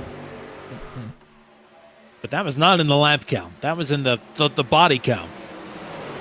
And I think we might get both this evening from the way things have started. Well, I was a part of the iRacing Super Speedway race, and I can certainly attest that it was few and far between trucks that even had 0.5% of their engine life left. 17 drivers on the lead lap. I'm not even going to wager a guess to how many trucks we actually have running right now. It's somewhere in the ballpark of 21.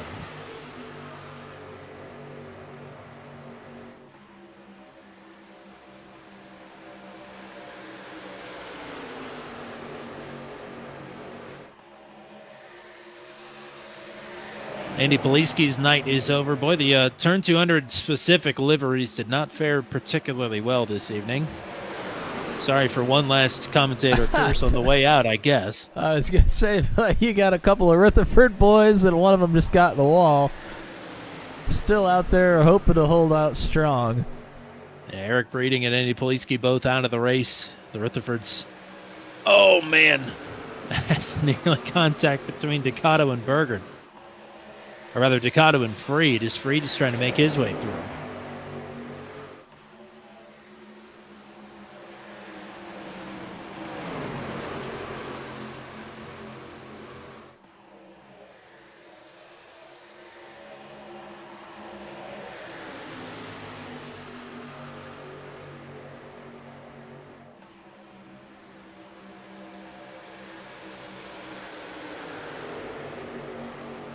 Talk about drivers with early damage. Steve Roman, up to 4th. And talk about drivers that are off sequence on fresher tires. How about Corey Rutherford, looking for 2nd? And I think Rutherford is about to be the race leader. We'll see what he's got for Gunter. Couple of teammates here. Gunter may let Rutherford have this with the fresh tires, and he will. New leader, Corey Rutherford. How about it? Well, that purple looks awfully good. I was going to say, pretty fitting to have Corey lead some laps here on our last night. Fitting for Vroman to be up in the mix as well. Not quite for Venom Truck Series, Laura, though he's won a handful of races with the VTS in our time, but the winner of the first Truck 200 race.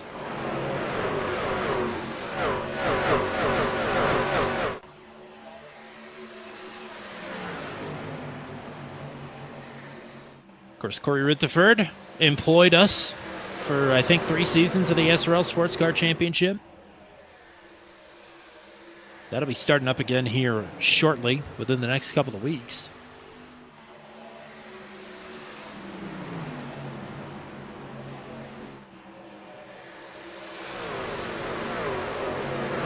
Roman, though, hunting down Corey here. And I think Corey's going to give it to him.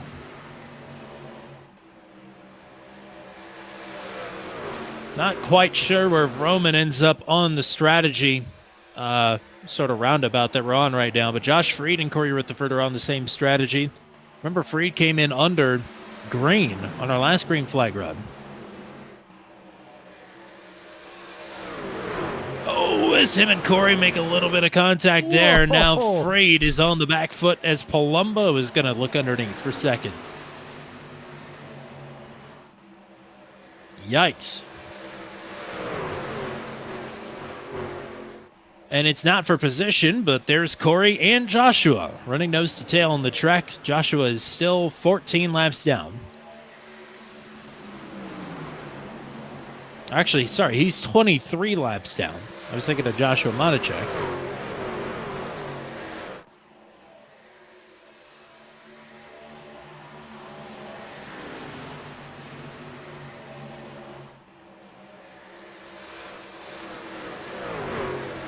So Vroman at the current moment able to stretch his legs a little bit. Looking at the lap times, now that Palumbo's in some clean air, he's marginally quicker than the 00. Certainly close enough to strike within the next few laps. Here comes John Kay on fresher tires, but quite a few laps down. Yeah, no kidding. Kay, I believe, was the lucky dog last caution. All right. And he is 10 laps down. So he was 11, but now he's 10. Whoa, Lucas Carver just about got into it with Schlosser off of 4. That was close as Stearns and Ducato battle side by side.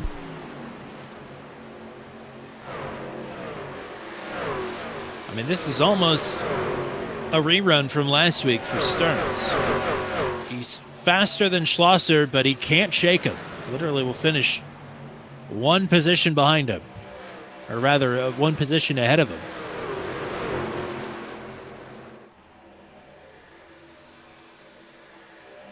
Things are still a little bit sketchy here towards the back of the lead pack. The opportunity for, I guess, innocent bystanders to be collected is dropped significantly. A lot more space in the field, at least towards the front. A lot more open space in general after that last one.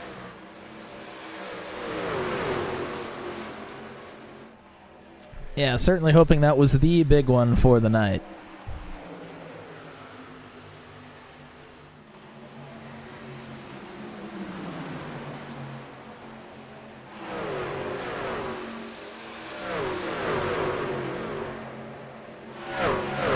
Steve Roman's been able to maintain the lead and maintain the gap. Back to Palumbo. Palumbo is checked out from Josh Freed. 1.5 seconds. As Kyle Zittel through the grass with a little save, back to 7th.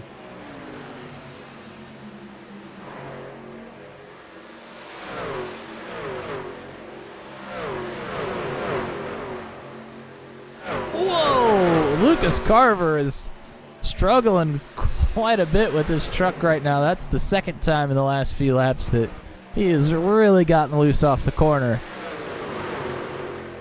Still making some ground past Brantley Gainey, who just slapped the wall there hard.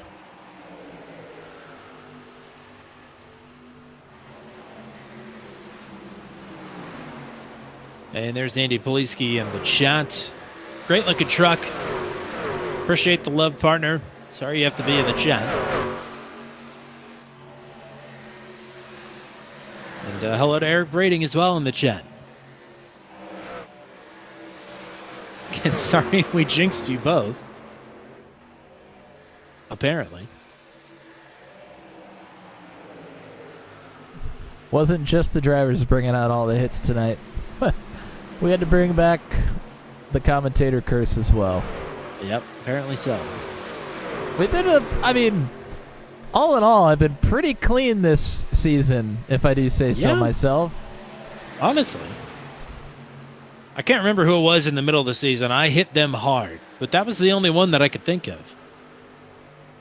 I mean, it was literally locked and loaded. I said their name and they crashed.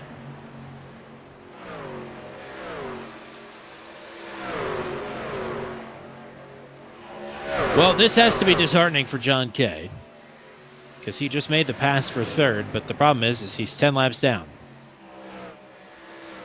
He's also got Josh Freed coming through. Well, he just got through on Freed. John Kay is going the other direction. So he's got the pace to run at the front of this field, but he's at a 3-minute deficit. Something like that. Certainly a way to look at it. I guess it'd be a 5-minute deficit. So if he could just find 5 minutes of pace over the next 81 laps, we might be cooking. That's all? That's all. Here's Corey Rutherford trying to take back the third spot. Yeah, Rutherford hanging strong here. Just Tyler as quickly Berger as- coming up behind him as well. Berger snuck in on us. Remember, almost led a lap earlier, was the leader, and then spun out of 4. Andy Ducato over the radio says he's pitting this time. Ducato in 8th. Remember, a lot of these drivers stayed out under this caution. Yeah, this would be about the 50-lap mark for those drivers that were last down pit road on lap 70. Still a few of them hanging out there. Ducato, Carver, and Journeau are in this time. Actually, Journeau was in last time.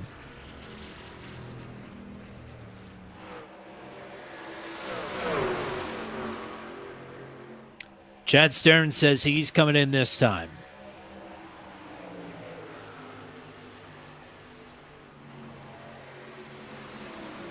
And Stern's fallen outside of the top 10. Here comes Kyle Zittel as well.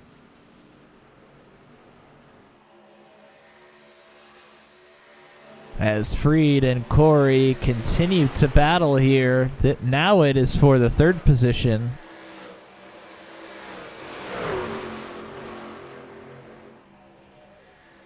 Brody Gunter says he's coming to pit road.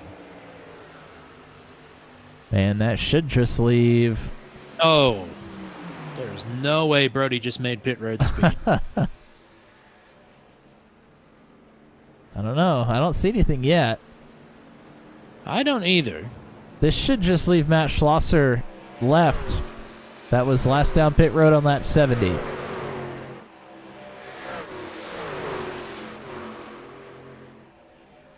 Well, I don't know what pit road speed is. I'm going to assume it's 45, but Brody Gunter at the line was doing 79 miles an hour.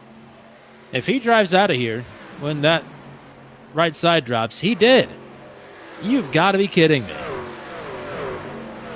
That seems like a bit of an exploit to me. Yeah, that's very interesting.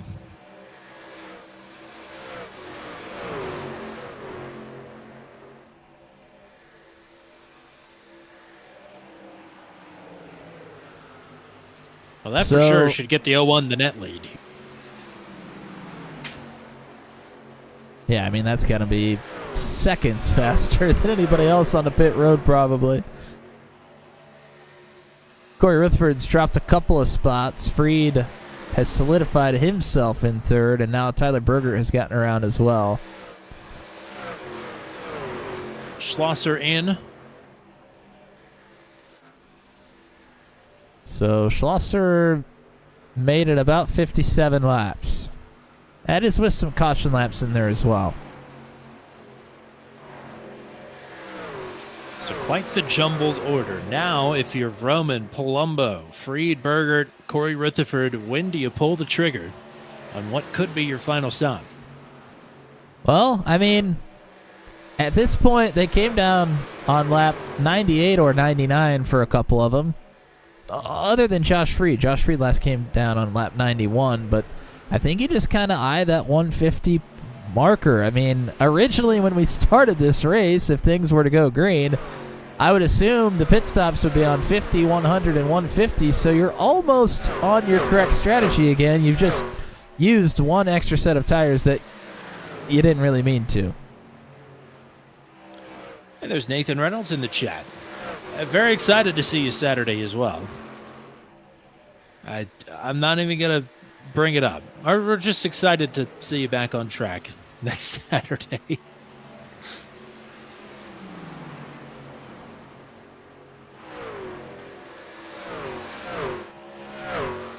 Steve Roman's still out front. What are the odds that we see Steve stay out literally as long as possible?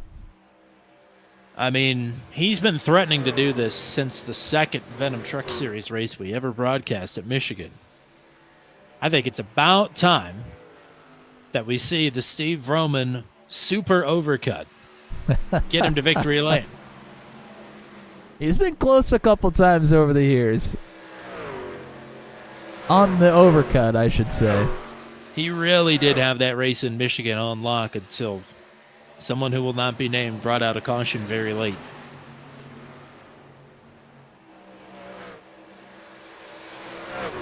It always happens at Michigan. Yep.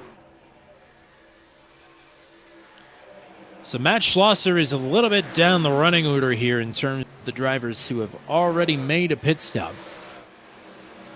But he just clocked a purple lap. And does have fresher tires than a lot of the drivers in front of him.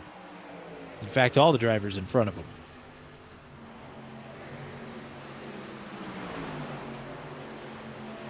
Brantley Gainey through on Paul Ellison. Moved the 22 up to 7th. And Kyle Zittel on much fresher tires. Moving through both of them, but not for position. Look at this side-by-side battle. This is for position. You just called it. Quite a ways down the running order. Schlosser has gotten around Chad Stearns.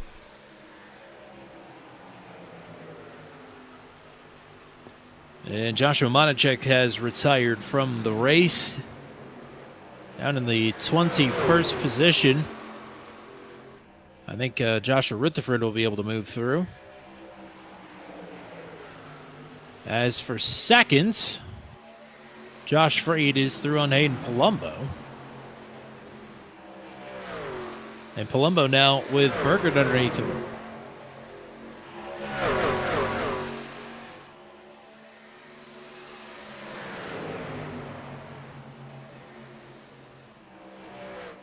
And these four have caught back up to John Kay, who got through them a number of laps ago.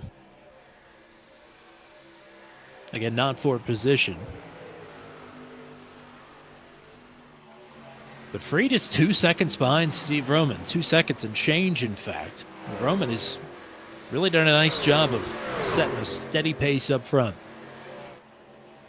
And these drivers have at least 15 laps before they're even eyeing their next pit stop as well. So they still have to make these tires last a little bit longer here. Can't get too antsy with it. So we've settled in for a long run, a lot less dirty air out on the track to upset these seemingly very upsettable trucks. Seen a number of large incidents here this evening that have all been aero related. Looks like Chad Stearns is really opting for a tire save strategy. Him and Schlosser were just right together just a few laps ago, and he has let Schlosser get about 3 seconds out in front of him now, and a couple of additional positions out in front as well. So Stearns is trying to cook something up here for late in this one.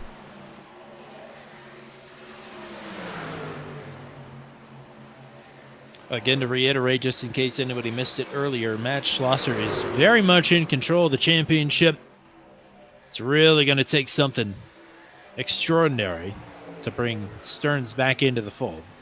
But I don't even think there's enough points on offer with the number of retirements that we've had.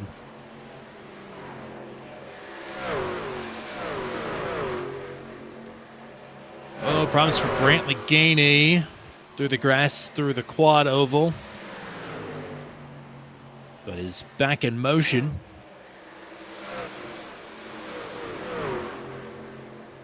And to note as well, Brody Gunter is moving through some of the leaders. But again, this is just to unlap himself.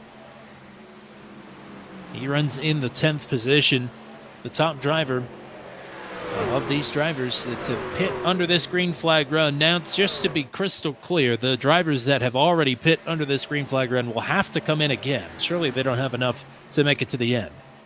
No, I don't. I highly doubt it. They would have to. Some of them would have to make it almost 80 laps to be able to make it to the end. I do not foresee that being possible. No. It does not seem very likely. 62 laps to go. Gunter now is officially back on the lead lap as he's through Steve Vroman. Josh Freed over the last couple of laps has been a little bit quicker than Vroman. That interval has started to leak back the other direction. I mean, Freed has been really solid. I mean, for the last 20 laps or so, I mean, he has just been steadily making up ground on everybody in front of him, but not in an out-of-control way either. He's found something here for sure. Freed on the podium 3 times this season. It's been a really good season for driver 39.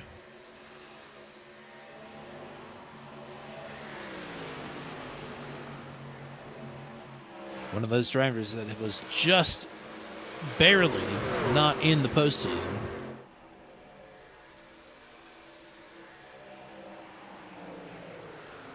I mean, the Venom Truck Series just in general this season was absolutely stacked. The fact that Zittel, Ellison, Freed, and especially Hayden Palumbo didn't make the postseason should just tell you the strength of the field over the course of Season 10.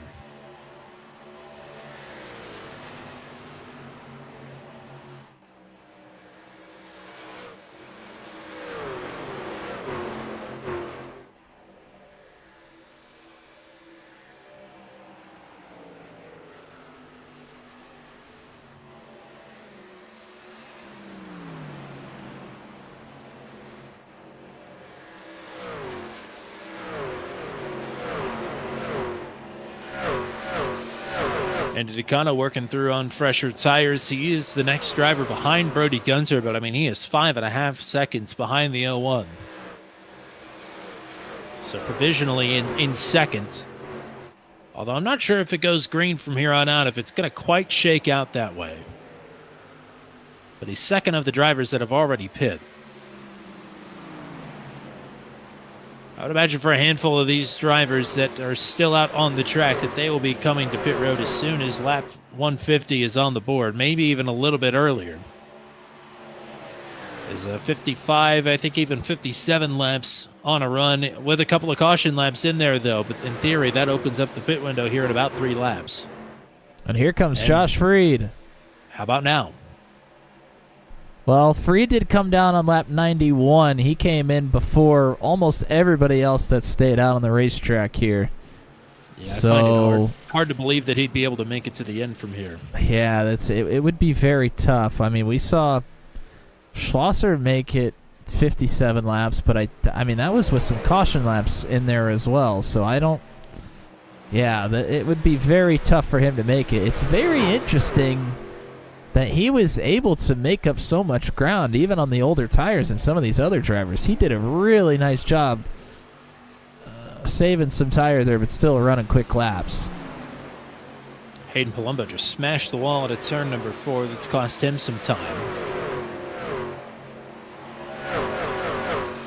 As that now moves Corey Rutherford back to second, and he is quickly gaining on Steve Vroman. Vroman has dropped an anchor here the last few laps. Vroman, I would assume, is just trying to make it a few more.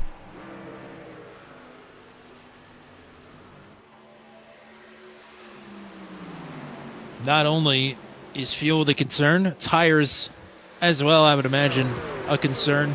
These trucks have been a lot looser than they have been in the past, but I would imagine that right front is about blistering and peeling at this point. Cannot be a fun feeling trying to lug this thing around. Yeah, I would assume they are probably in bad shape. Carver and Schlosser are moving through on Corey Rutherford, or at least trying to. Corey's going to give them the bottom. So this is interesting. After Freed's pit stop, he has come out and just passed both Starcevic and Stearns almost immediately. Very interesting. I think that does not bode well without a caution for the drivers that had already come down pit road before this pit cycle opened up. I'd say we are in the territory now to open up the pit window to the end. And not a moment too soon here for Steve Roman, who I'm sure wants to run this tank out, but maybe running these tires out.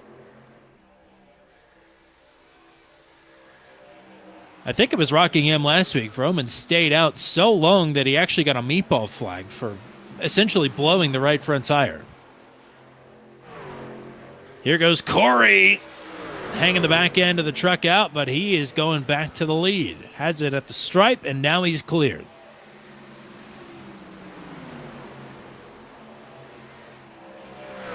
Tyler Bergert says he's coming in from third. Steve Roman will follow, or rather will lead the 44 truck into the pits. No call from Corey yet. 52 laps is the challenge ahead of Roman and Bergert. We'll see who else joins him. Palumbo is coming in. He's tracking it a little bit. He makes it in safely. They were right on that number. They did not want to go a lap more. Corey Rutherford says he is pitting from the lead this time.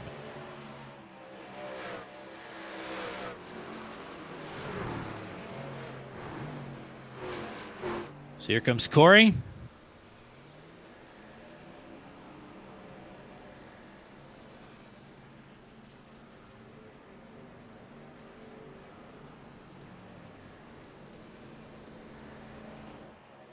Zach Lockett is coming down pit road. Paul Ellison will inherit the lead, with Brantley gaining hot on his tail. Jan Van Leer will get his service done.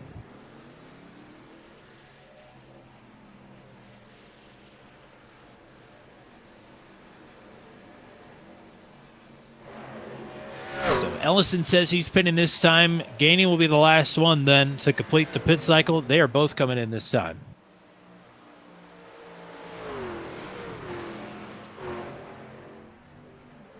Oh, Gainey dropped down a little bit early and slides it in, but should be okay.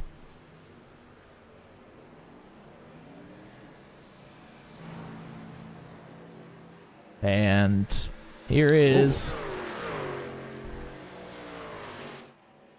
Brody Gunter now has a 7.5 second lead over Andy Ducato, but as we mentioned previously, we're not quite sure how this strategy is going to work out.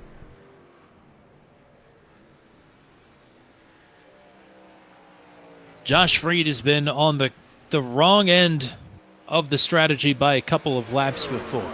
Last time I'm thinking of was Nashville Super Speedway and a caution-free race there. Needed to come down pit road maybe 1 or 2 laps sooner to bolt on fresh tires and track down the leaders. This time, however, the concern is not tires so much as it is fuel. If he could somehow stretch out this tank, he is in a good spot.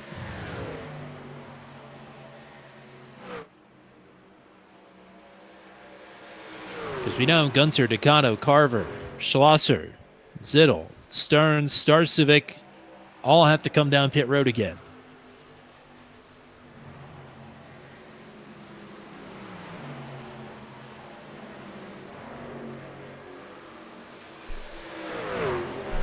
And you can see Freed is not challenging Kyle Zittel right now. He is laying back. Yeah, I think he might have to slow down his pace a little bit to try and see if he can make it, but it may be too little too late. That's a big ask. As Garrett says in the chat, he's going to be pushing it. Or should I say, he's going to be not pushing it.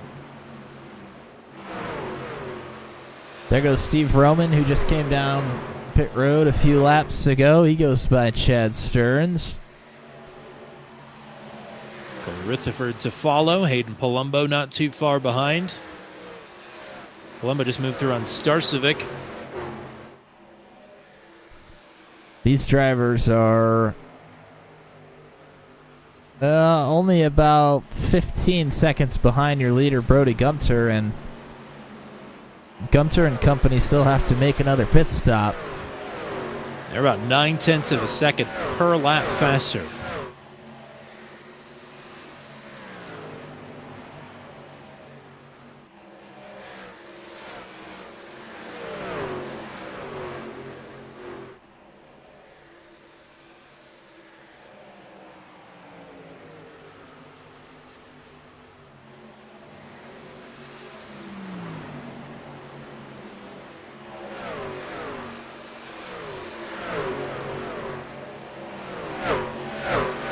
Well, it's been a tale of two halves in this race, to say the very least. Lots of cautions in the first half and some real big ones, to say the least. And one big, seemingly green flag run to finish it out. There's still lots of time left, 43 laps to go. We'll be right around the 2-hour mark by the time this one's over. Pretty good sized group and starting to form up here as, wow, Freed and Zittel kind of got close there. It's Vroman, Palumbo, Freed, Zittel, and Corey Rutherford all together here. Yeah, Palumbo and Freed both got through on Zittel, then they both got loose. Now Zittel has to fend off Rutherford from the inside. I don't think he's going to be able to. Corey on fresher rubber here. Freed trying to straddle the line between aggression and non-aggression, but unfortunately he's got two drivers who are definitely good on fuel in front of him. So it may not matter. Hayden Palumbo battling Steve Roman for position, slides up in front of the 00. And this could very well be for the win.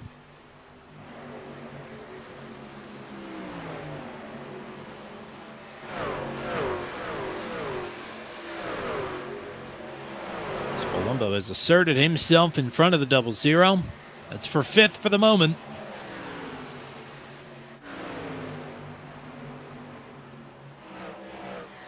I mean, Brody Gunter is way out in front of everybody else. Schlosser, Carver, and Ducato are all right in front of Palumbo here for position. And then it's another 9 seconds up the road to Gunter.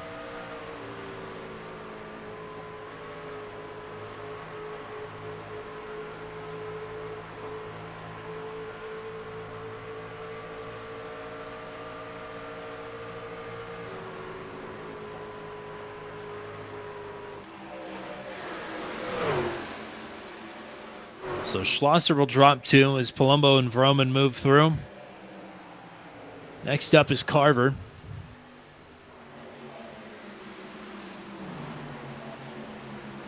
These drivers that still have to make a pit stop should be coming down around lap 170, I would think.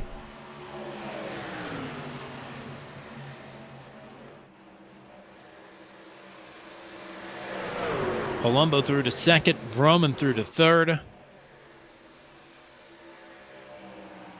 Now still 9 seconds to get up to Brody Gunter.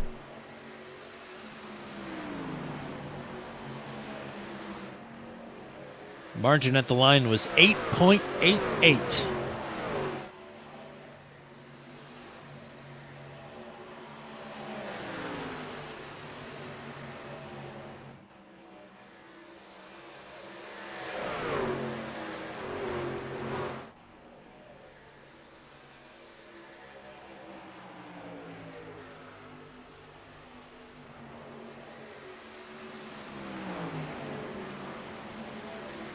They're working on closing this gap about 0.7 of a second last time around, but Palumbo and Vroman want to get Gunter behind them before this pit stop just in case they don't make it to the pit stop. If the caution comes out, you want Gunter buried as far back as possible. Unfortunately, as far back seemingly right now is only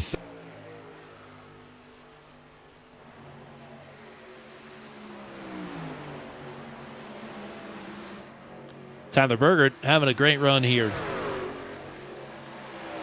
Through on Lucas Carver and about to go through on Andy Ducato. Corey Rutherford trying to follow him through. Corey's been directing a lot of traffic here tonight. He's saving his stuff for the end.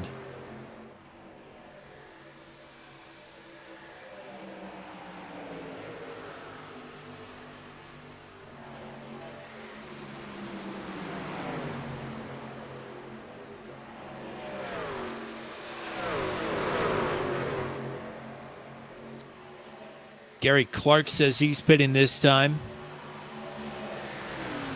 And he kicked off our last round of pit stops as well. Albeit quite a few laps between him and the next group of pitters behind him, but the gap will be a lot smaller this time. I imagine these drivers are only probably 4 or 5 laps away from coming down for their final stop. Vroman and Palumbo getting ready to battle again here. And they're making good time on Gunter, and they still will be, even side by side. But Vroman, he's through to second. Just like that.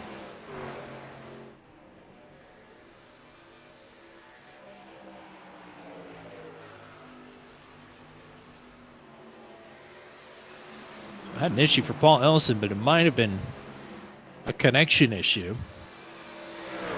So it seems to be going along okay.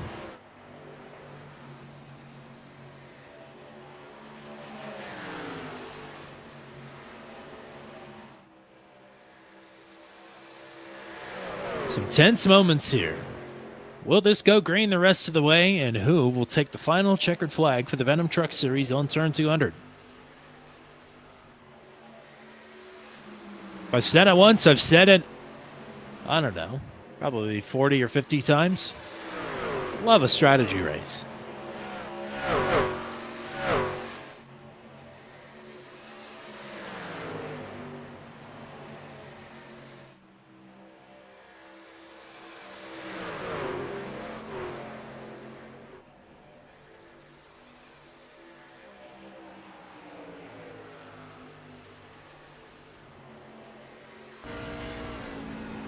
Matt's magic number to the end will go on the board this time around.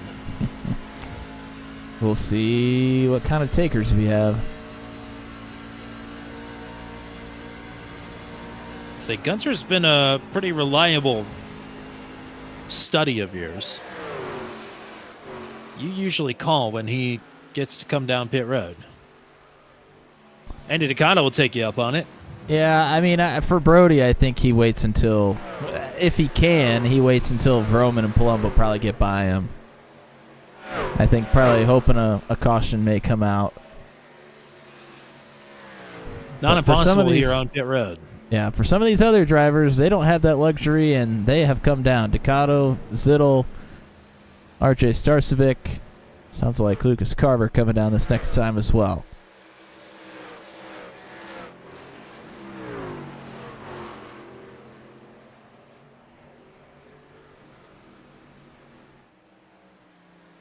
So we almost hit it on the number.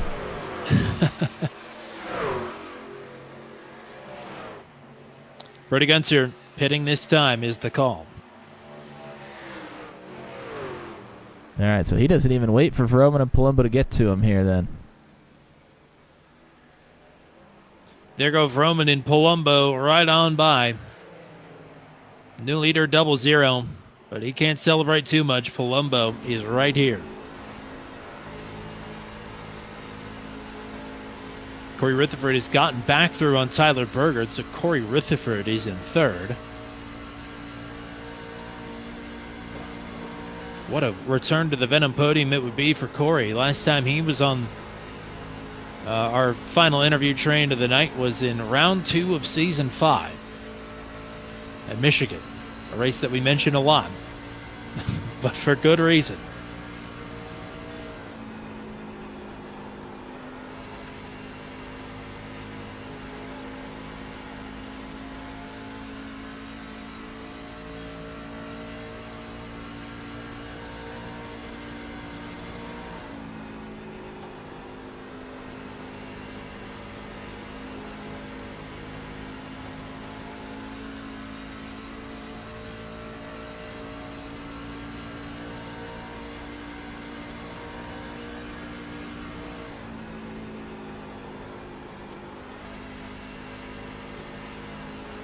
Palumbo's right down on that blue line. Meanwhile, Steve running a line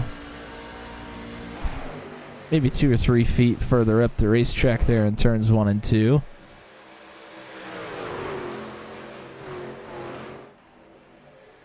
This is Jordan Journeau, who is the first driver 1 lap down in the 11th. He's been steadily chipping away at these two. He came down on the same, well, not quite the same lap 151, but same strategy. Maybe has just had a bit of a more clear track and been able to save a bit more. Brody is going to fly by here. Oh, and he tries to get himself underneath the Palumbo and does.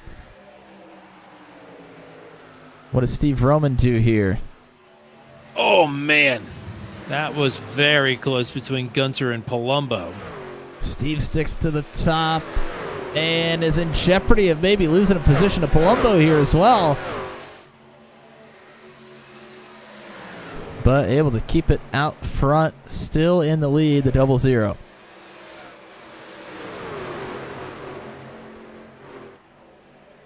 Well, Brody's got 24 laps to go 1 full lap around Steve Roman. Do we Steve think Roman, he can get it done? I don't know. Not without a caution. But Steve Roman may not be the leader. It might be Corey Rutherford, as Corey is flying right now.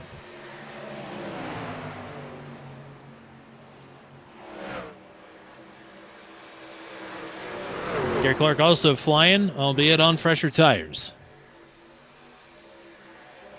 And not on the lead lap.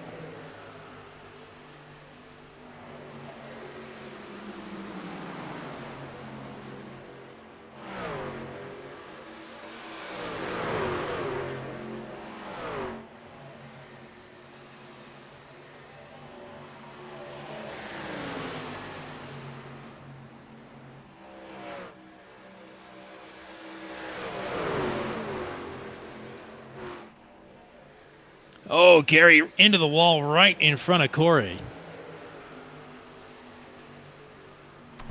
Yeah, Corey is definitely going to want to get this settled. He does not have any time to waste. No, he does not.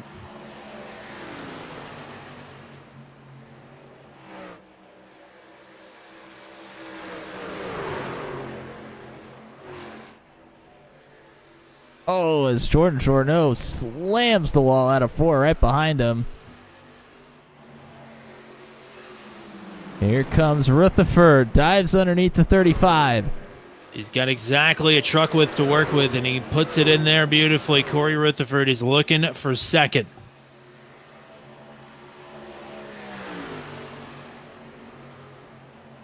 Oh, washes up just a bit there on entry.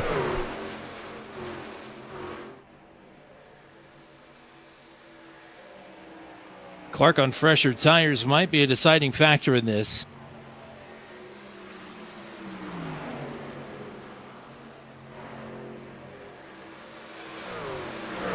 Whoa, that was close. Man.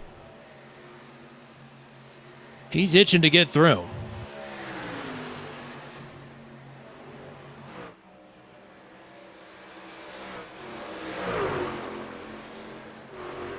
Unfortunately, when they're 2x2 in front of you, there's not too many places to go here. 3 wide is definitely not advised. No, certainly As not. Rutherford tucks in Oh, for he a sent moment, it. but oh man, really sent it deep.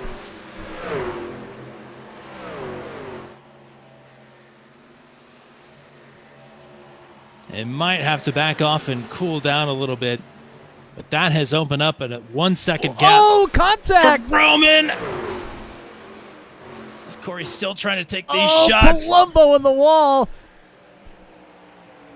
Hey, Corey wants this bad. He does. He got through.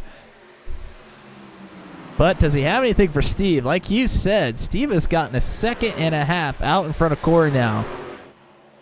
And Corey just used up a lot of tire battling Palumbo. Yes, he did. 17 laps to go.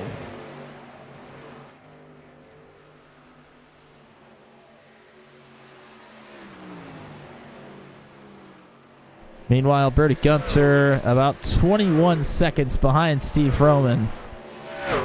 Definitely don't think that's on the table. I'll be honest, that's about where I expected him to finish this race. He's still got 17 laps to go. Yeah, his advance has started to slow, though. Palumbo's got some faster tire traffic. Andy Decano just hit the wall trying to get around him. And Lucas Carver will try and keep it out of the wall, but will try and get through on the 35 nonetheless. Boy, this really is not what Corey wanted to see. More traffic trying to make their way through.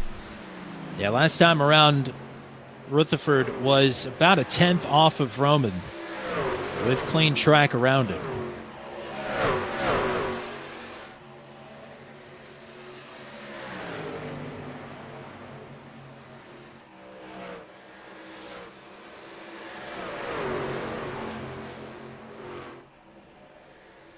Oh, Corey really loose. He's struggling back behind the air of... Gary Clark nearly turning Palumbo there. That was incredibly close.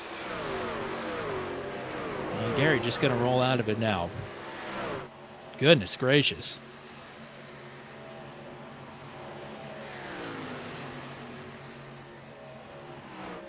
Tyler Burgert's still hanging on here for P4. Might have a shot at a podium.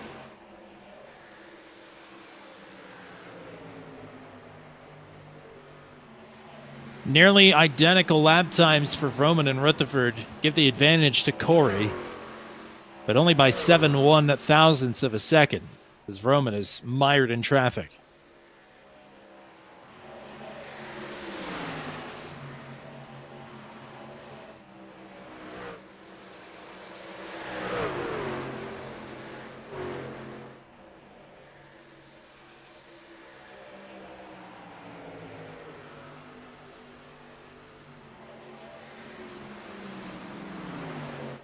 That time, with Vroman in traffic, 0.3 of an advantage for Rutherford. He's got the gap back down to a 1.5 seconds. For those paying attention to the championship battle, Matt Schlosser still out in front of Chad Stearns. So, I mean, I really don't think there's even enough drivers out on the racetrack that if something happened to Schlosser, it could really be decided any other way. But we won't count the chickens before they hatch here. No, certainly not. It would take an act of God at this point.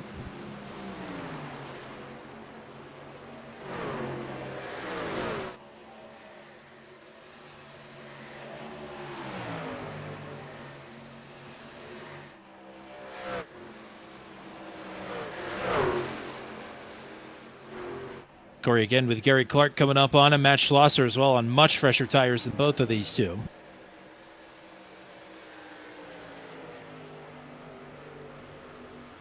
And Corey had clawed back some time, but just gave a bunch away.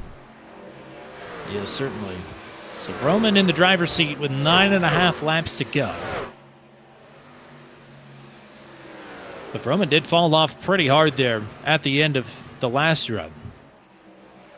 There is hope for Corey as long as he saves something himself. Well, he's going to have a little bit of a benefit of maybe trying to follow Schlosser and Clark through. Maybe as they get closer to Vroman, Corey is sticking with these drivers on the fresher tires as much as he can. Unfortunately, he still has to roll over for more traffic as Zittel and now Joshua, his brother, coming through. I was going to say maybe Joshua will stay and wingman him, but evidently not. There he goes. Yeah, he may wingman in front here. I don't think you want a wingman behind the way this air is behaving right now. So we'll see what Joshua's got. Gap is coming down big time. They are stacked up in front of Corey right now, though. But only a second. This is going to get interesting. Yes, it is. This traffic. Schlosser is through on Vroman. More to come. 7 laps to go. Steve Roman trying to keep a Venom win streak alive, dating back to Season 6. And Corey Rutherford trying to put one on the board.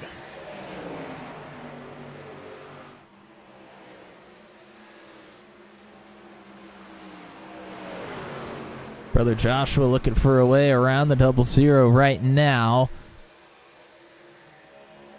To your point from a second ago, maybe not.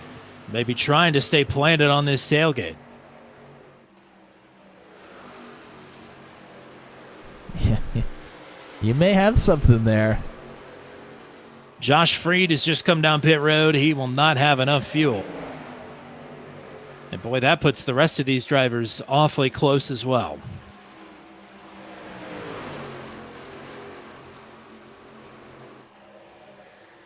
Kyle Zittel trying to get underneath of Rutherford as the other Rutherford maybe caught a piece of the wall there. Gary Clark certainly caught a piece of the wall. Fortunately for Corey, he's going a little bit the wrong direction right now. I think this is a product of him having to battle so hard with Palumbo.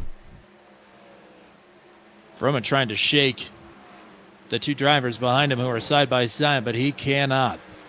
Meanwhile, Tyler Berger looking for a podium position here. He has caught the back bumper of the 35. 2 career podiums in Venom, both at Talladega. Oh, and there's a wreck on the front stretch. We're still green. I don't see it, though. Somebody must have bailed off into the grass or something. Oh, there's nearly a wreck between Joshua and Kyle Zittel there as they were bumpers. Here goes Berger inside of Palumbo. It's all ramping up here, inside of 5 to go.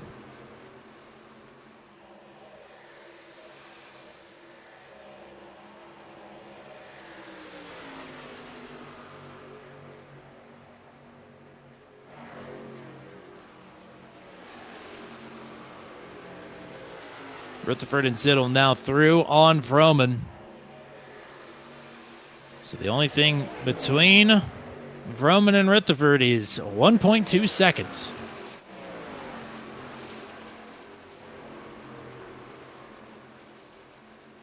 Two laps to go.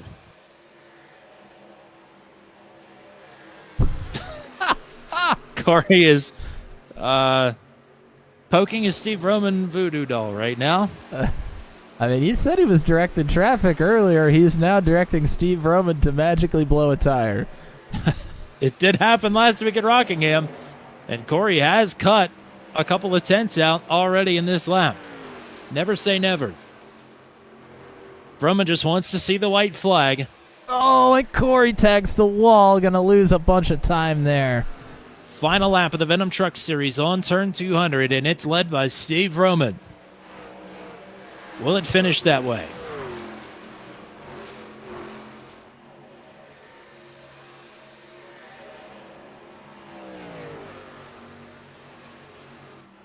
Vroman with control, headed to turns 3 and 4, just like it started in Truck 200.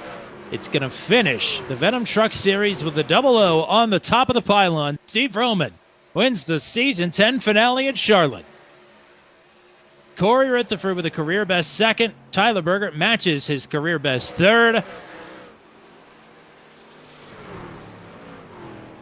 Steve Roman says he's out of gas right now. As headed through turns 3 and 4 and headed for back-to-back. The Nathan Reynolds Cup is staying in Frederick, Maryland. Matt Schlosser, a 2-time champion of the Venom Truck Series.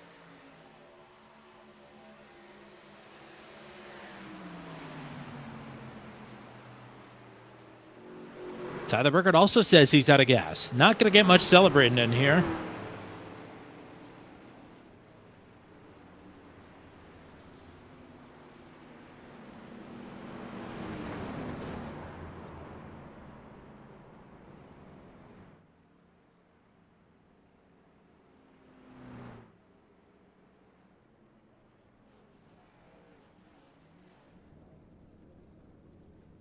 Technically, it's not official yet, but there's no reason Matt Schlosser is not the points champion with a 12th place finish.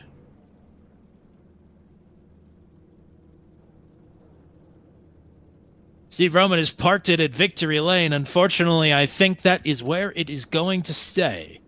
6th career victory in the Venom Truck Series, first of the season. It'll be the first time we get to talk to him as well. His best finish before tonight was 4th. But Corey Rutherford with a career best 2nd place.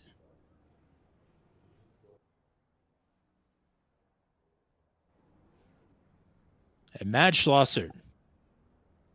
What a season.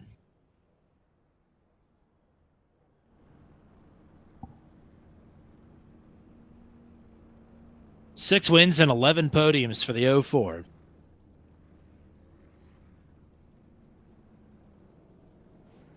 He's put together quite the run over the last 40 races.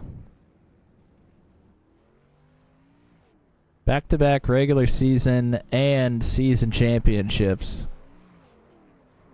Yeah, to your point, 9 wins, over 25 podiums across the last 2 seasons.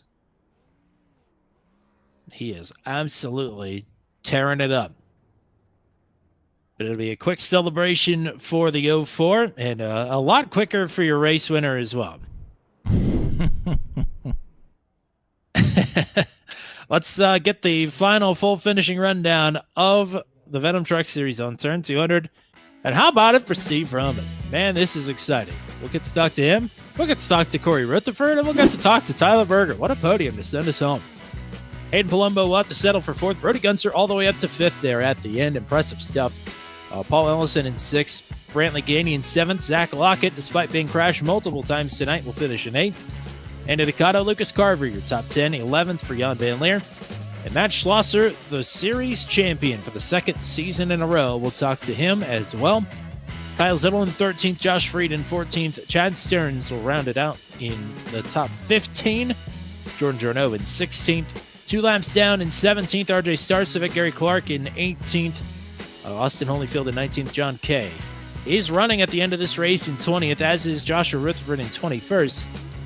DNFs for Joshua Monachek, Andy Poliski, Larry Eddy, Garrett Rainey, Eric Breeding, Cole Maxwell, and Pascal Simard through the 28th and final position here this evening after 2 hours and 3 minutes. It is time for podium interviews, and it is a 3rd career podium for Tyler Berger. How about that, man? Awesome How stuff. about that? Is that really my 3rd one? I think so. You got 2 at Talladega. You got 2 third places in a row. Man. I mean, what a wild night. Wreck avoidance was king here this evening, but after the wreck stopped, you found yourself in a great spot. Well, yeah. So when we had that 2nd caution, man, I went down pit road and took fuel, no tires, just to save a set for the end, just in case.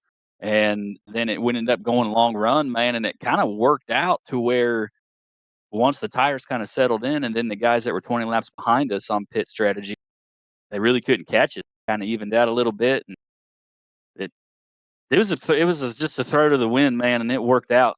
Made my feet sweat, that's for sure. Sweaty feet, never a good thing. Matt, what you got? Yeah, congrats on the podium here. I mean, you had to work hard for this one for sure, even though, you had some strategy that worked out, but you still had to work hard for it. Walk me through the battle there with Palumbo, because Palumbo is one tough pass here. Well, so I must preface, I guess, by saying I went to, before the race started, I wasn't home. I had to go to like a special meeting for the township that we live in because we won a prize for apparently having best Christmas lights, and we live out in the middle of nowhere. So I went and did that, and my wife texted me, and she's like, "Kid's sick." So I went, left that, missed the award, got him some medicine, got home just in time to not turn a single lap or even qualify.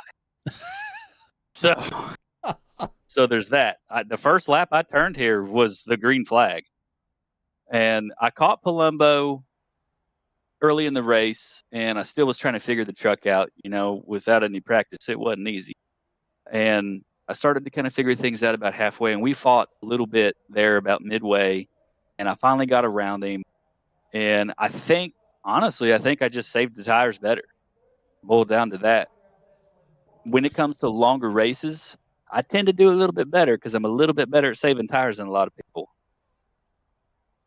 I mean, honestly, you had a great chase. You cap it off with a podium, but you did a top 5 and 2 top 10s before that. So add to those numbers now. I mean, you got to be feeling pretty good about rolling into next season here in a couple months. I feel a lot better than I did when, the first 3 quarters of the season where I think I only finished 1 race, you know? Oof. Yeah, And luck was not on no your fault of side your there. own. No, it was not. I was ready to sell it all and quit. But here we are. Let's pound some beers, boys. We'll let you get to the beer pound in there in a minute. Let's get some shout outs in before we let you go. Well, I want to thank my wonderful wife. She lets me do this. She's in there taking care of Henry, poor little guy. Henry, he's a big cheerleader. And my buddy Donnie, he's always hanging out watching us. We talk about it on Wednesdays at work. And Lisa, you guys know she's in here every week watching me suck. So, and I really want to thank you guys for the awesome production that you put on. I hate to see you go, but it's all good things must come to an end. You guys did a great job. Well, thank you, partner. You did a great job here tonight as well, and of course across the last 5 races as well. So, looking forward to more from you next season. All the best to you, and go celebrate this one. Go party hard, and we'll hope to talk to you again sometime down the line. Woo! All right. We keep our positivity train rolling. We bring in Corey Rutherford for a career best runner-up finish. How about that? I'll take it. I wanted the win. I wanted to put the turn 200 truck in victory lane, but I will happily take a second. Well, I'll tell you this much. In terms of the turn 200 trucks, you absolutely carried the banner here tonight because I think Joshua was the only other one that finished. But with that in mind, you drove the wheels off this thing. Similar to Tyler, sort of the cautions falling your way with the strategy, but I mean, you still have to drive it at the end of it, and you were driving the wheels off of it. Yeah, I guess I got to thank iRacing for screwing up the strategy that the early in the race it gave me a set of tires when I didn't want a set of tires. Hmm. And so I was chasing tires the rest of the race, and when we had that lap, what was it, 99 caution, I had to throw on a set of tires because my other ones were now 60 laps old. And I figured I needed it to go green. It went green for once. So yeah, I think I could have caught Steve, but didn't hit the traffic as well as I would have liked. But I'll take a second place either way. Yeah. Matt, what you got? Yeah, congrats on the great finish here, Corey. I mean, you've worked really hard to get here. I know you wanted the win, but I mean, a second place is certainly nothing to sneeze at. I mean, talk to me about the grind of the race because I mean, this was a long race. It was kind of a tale of two halves. We have a bunch of cautions there in the beginning, and then I mean, we get to the second half here, and it goes caution free. But it was certainly an endurance race. That is certainly what it was. Yeah, definitely a long race, but these are the kind of races that seem to suit me because especially if we have long green flag runs, I found that I am decent at saving tires. I'm not very fast early, but I can usually make it up on the back half of a run. And tonight was exactly that. I wasn't fast early. I'm sure you saw that I was just letting guys by rather than trying to race them and burn up the tires, and I would catch them all back, 20 laps later. So a race endurance races like this, long green flag runs, that's what I like. That's what I excel at and what I prefer in races. Oh man, this is awesome. I'm glad we get to talk to you here for the second time. You snuck one in on us early at Michigan back in season 5. But man, it's an awesome drive here tonight. You've been hovering around the top 10 a lot of this season, so I'm glad we get to talk to you at the end of it all. And Yeah, this season has been a rough one. So to end it on a high note, and I'm very grateful to be able to be in the booth with you guys here on this last race. You guys have been, I know I put it on a Facebook post earlier, guys. You guys have been the voice of a good chunk of my time on iRacing, and for that I am extremely grateful. Whether it be Venom, ASRL, Truck 200, Daredevil, any of the special events or charity races that you guys have done that I've been able to participate in, you guys have been absolutely fantastic. I can't stress that enough, and how thankful and grateful I am for what you guys have brought to, my racing experience. Anybody else you want to thank before we let you go here? I got to thank the admins for Venom for keeping the series together, keep putting it on week in, week out. Um, got to thank my teammates, Brody. He gives tips every week on how to try to race and get better. My other teammates, Sam, Joshua, for always rooting me on. Speaking of Joshua, go check out his music, Mullet Music Production, wherever you find your music. Um, from my family, the constant support I get from my dad, my brother Adam, my mom. I know my mom's out and was watching here. She's already sent me PMs. So, you know, thank you to everybody in my family for the continued support in this racing endeavor. It means the world, and to actually have a chance to have a good run for once, and it's it's nice. It's awesome, man. I'm glad we get to talk to you here tonight. Thanks for everything.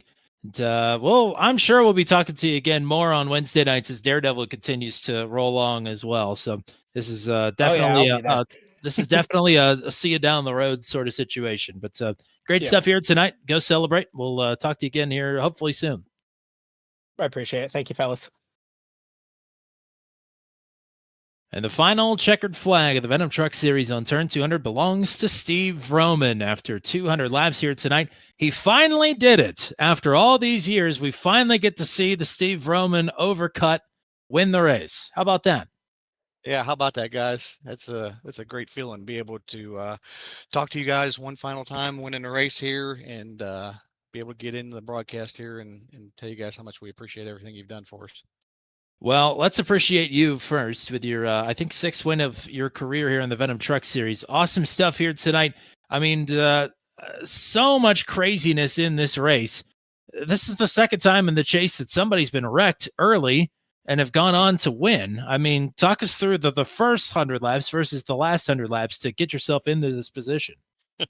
Yeah, those first 100 laps, I didn't think I had a prayer. I got wrecked, involved in the wrecks 3 different times there. I was able to pit and get the damage fixed the first time. Got into it the second time. Got the damage fixed again. Then got that third wreck and wasn't quite able to fix all the damage and was behind on tires and stuff. But that right there played into the winning strategy to let me pit on that last caution and run it with one more stop to the end and just barely have enough fuel come across the line and run out going in turn one. Say it sounded like it was sputtering. I know we were keeping an eye on Josh Freed there, and Freed we didn't think had enough fuel, but then he pit, I think, with 6 laps to go, and the alarm bells were certainly going. How much were you clutching there at the end of that race? Oh, I was. I was keeping an eye in the mirror and trying to save every drop I could, and I still wasn't sure it was going to be enough. Well, it was just enough. Matt, what you got for the race winner? Yeah, big congrats on the race win here, Steve. It's pretty fitting. You won the first race of Truck 200, and now you've won the last race we'll ever broadcast for the Venom Truck Series as well. That's pretty cool for us. Got to be pretty cool for you as well, I would think. Talk to me a little bit about the traffic that was coming through there at the end as well. I mean, Corey was kind of catching you, but you had, I don't know, maybe 6 or 7 trucks that kind of came in between the both of you there at one point, right? Just in the last 8 laps or so.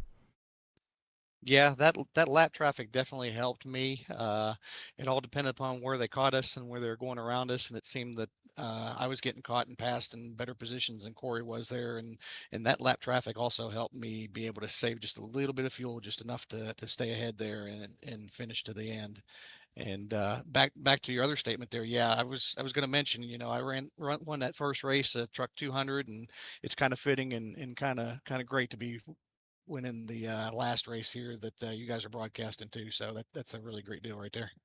Well, you're one of our only Triple Crown winners, I think, because you've won in Truck 200, you won in the Daredevil Series, and of course a multi-time winner in the Venom Truck Series as well.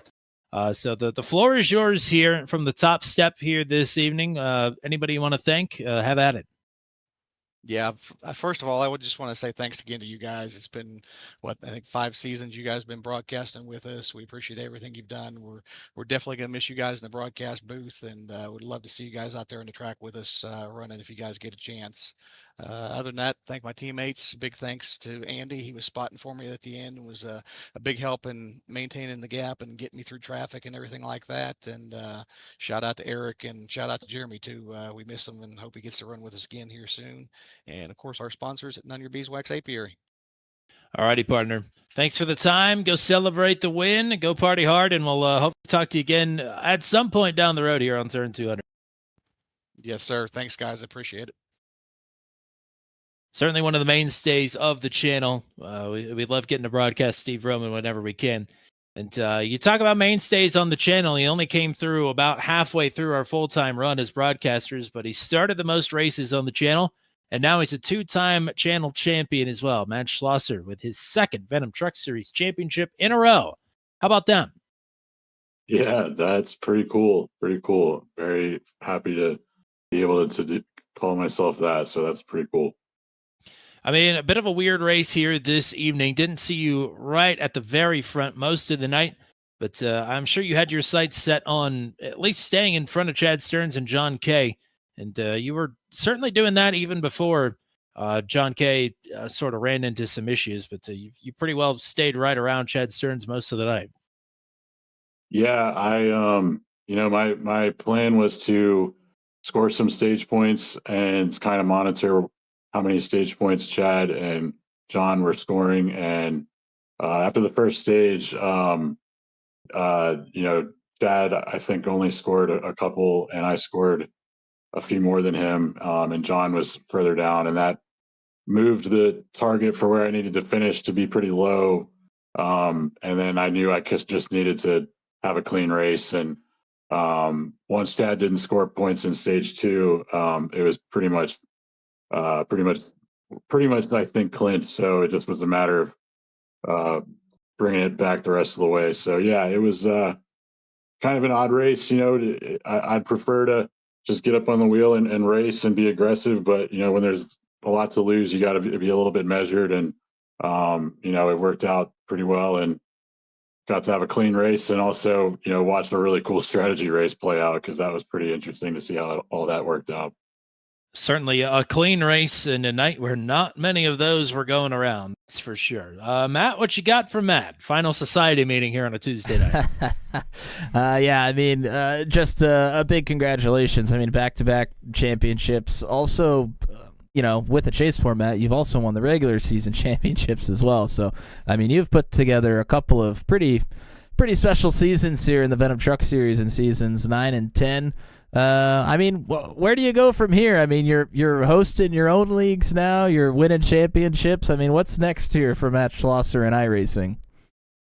Well, I would love to go for 3 in a row. As difficult as that might be, I'm going to give it a shot.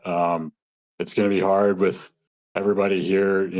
We've got really great drivers here in Venom, and I've been pretty lucky at times, and I feel like I'm overdue to be struck down by the racing gods big time. So I'll have to be careful and be aware of that. But yeah, it's going to be. I'll be back for Venom. I'll be racing in Daredevil and ASRL on Wednesdays, and special stage obviously has a lot going on that I'll be part of, and trying to hold a lid on that too. So lots of racing on the docket as always, I think. Certainly there is a lot of racing in the future as well. And special stages, man, it really is special. I know it's a little corny, but man, it is taken off, and it's really exciting to see. So any small part that Turn 200 has going forward in special stage, I know you and I are, I don't know if we could say geniuses, because a lot of our genius is just a car and a track that don't really go together. And I scream a lot and make it look funny. So, but I mean, we could think up some exciting stuff, and it'll definitely be here on Turn 200 whenever we get to showcase some of that. So we're looking forward to that down the road at some point. But awesome stuff with special stage. Awesome stuff here in the Venom Truck Series. You're the man for the second season in a row. Let's get some shout-outs in before we let you go. Yeah. First off, congrats to my teammates and the team at 939, we were able to bring home the team championship as well. So shout out to all of them. They all had a really good season, and Zach and Josh, they're both right knocking on the door for getting into victory lane, I think. So watch out for them next season. And congrats to Steve Roman and Corey Rutherford for his best ever finish, and Tyler Berger for a podium as well. So great run by those guys for nailing this strategy and being fast on top of it. Big shout out to you guys, Turn 200. I know it's probably been a bittersweet night, last Venom broadcast, but you guys have helped make this league really special, and it's been so much fun racing and watching your broadcast back. And I know you won't be gone, but it'll be sad not to have you almost every night of the week. But obviously, we'll still have the Daredevils, and like you said, we'll probably cook up some mad science fit and special stage and do something like that. But and shout out to Kyle Zittel for keeping the league running smoothly, and all the league admins and council and everybody in the league for a great season. It's really special to have such a great group of drivers and major attendance. I mean, I think we had like 25 plus drivers every week, and that's really cool. So here's to another strong season, and can't wait for the next season and to get going with that. So yeah, that's about it for me. All righty, partner. Thanks for the time. Thanks for everything. We'll definitely be talking to you again at some point down the road, but go celebrate this one. You've earned it. And all the best to you. All right. Thank you. Bye. All righty. We now keep the interview train rolling, and we bring in the new boss man of the Venom Truck Series. New boss man, I guess, same as the old boss man for the last couple of seasons. It's Kyle Zittel. Welcome aboard. Evening, gentlemen. How are you? How are we? Oh, we're taking it all in here after 200 very interesting laps here tonight. I'm sure you've got some exciting news to share, but talk about this season as a whole. I mean, it's been a blast here in season 10. It has been. I kind of said it earlier to everybody when we were doing our warm up. There are a lot of us in here that didn't think we would get to 10 seasons. We were having a little bit of little turmoil, a little turnover, a little not really knowing what we were going to do or what we wanted to do or how we were going to run this. And man, it's come along just stronger than anything. And this season was great. It was a lot of great racing, a lot of great just good racing up and down the board. A lot of people making a lot of strides of getting better in this field. And this field I would put this up against a lot of leagues, just to show that, something like this can grow you as a driver and make you better. Certainly, there's no argument against that. That's for sure. This season has been absolutely stacked and packed. We are sad to say goodbye here on Turn 200. But with an eye to the future, I would imagine you've got some things to share here this evening.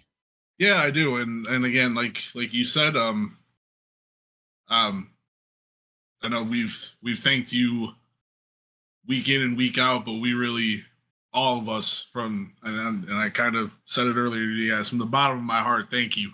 You guys did way more for us than we could have ever imagined. We were in between people trying to broadcast us, and if anybody would like to go back to the Venom podcast and like to hear the story about how this even came about, is just amazing to begin with, and funny and just overall good stuff. You guys are awesome. You guys are the best. You guys bring an energy and being embedded with us for the last 5 seasons, learning, who we are as people and being able to see how we, basically became a family.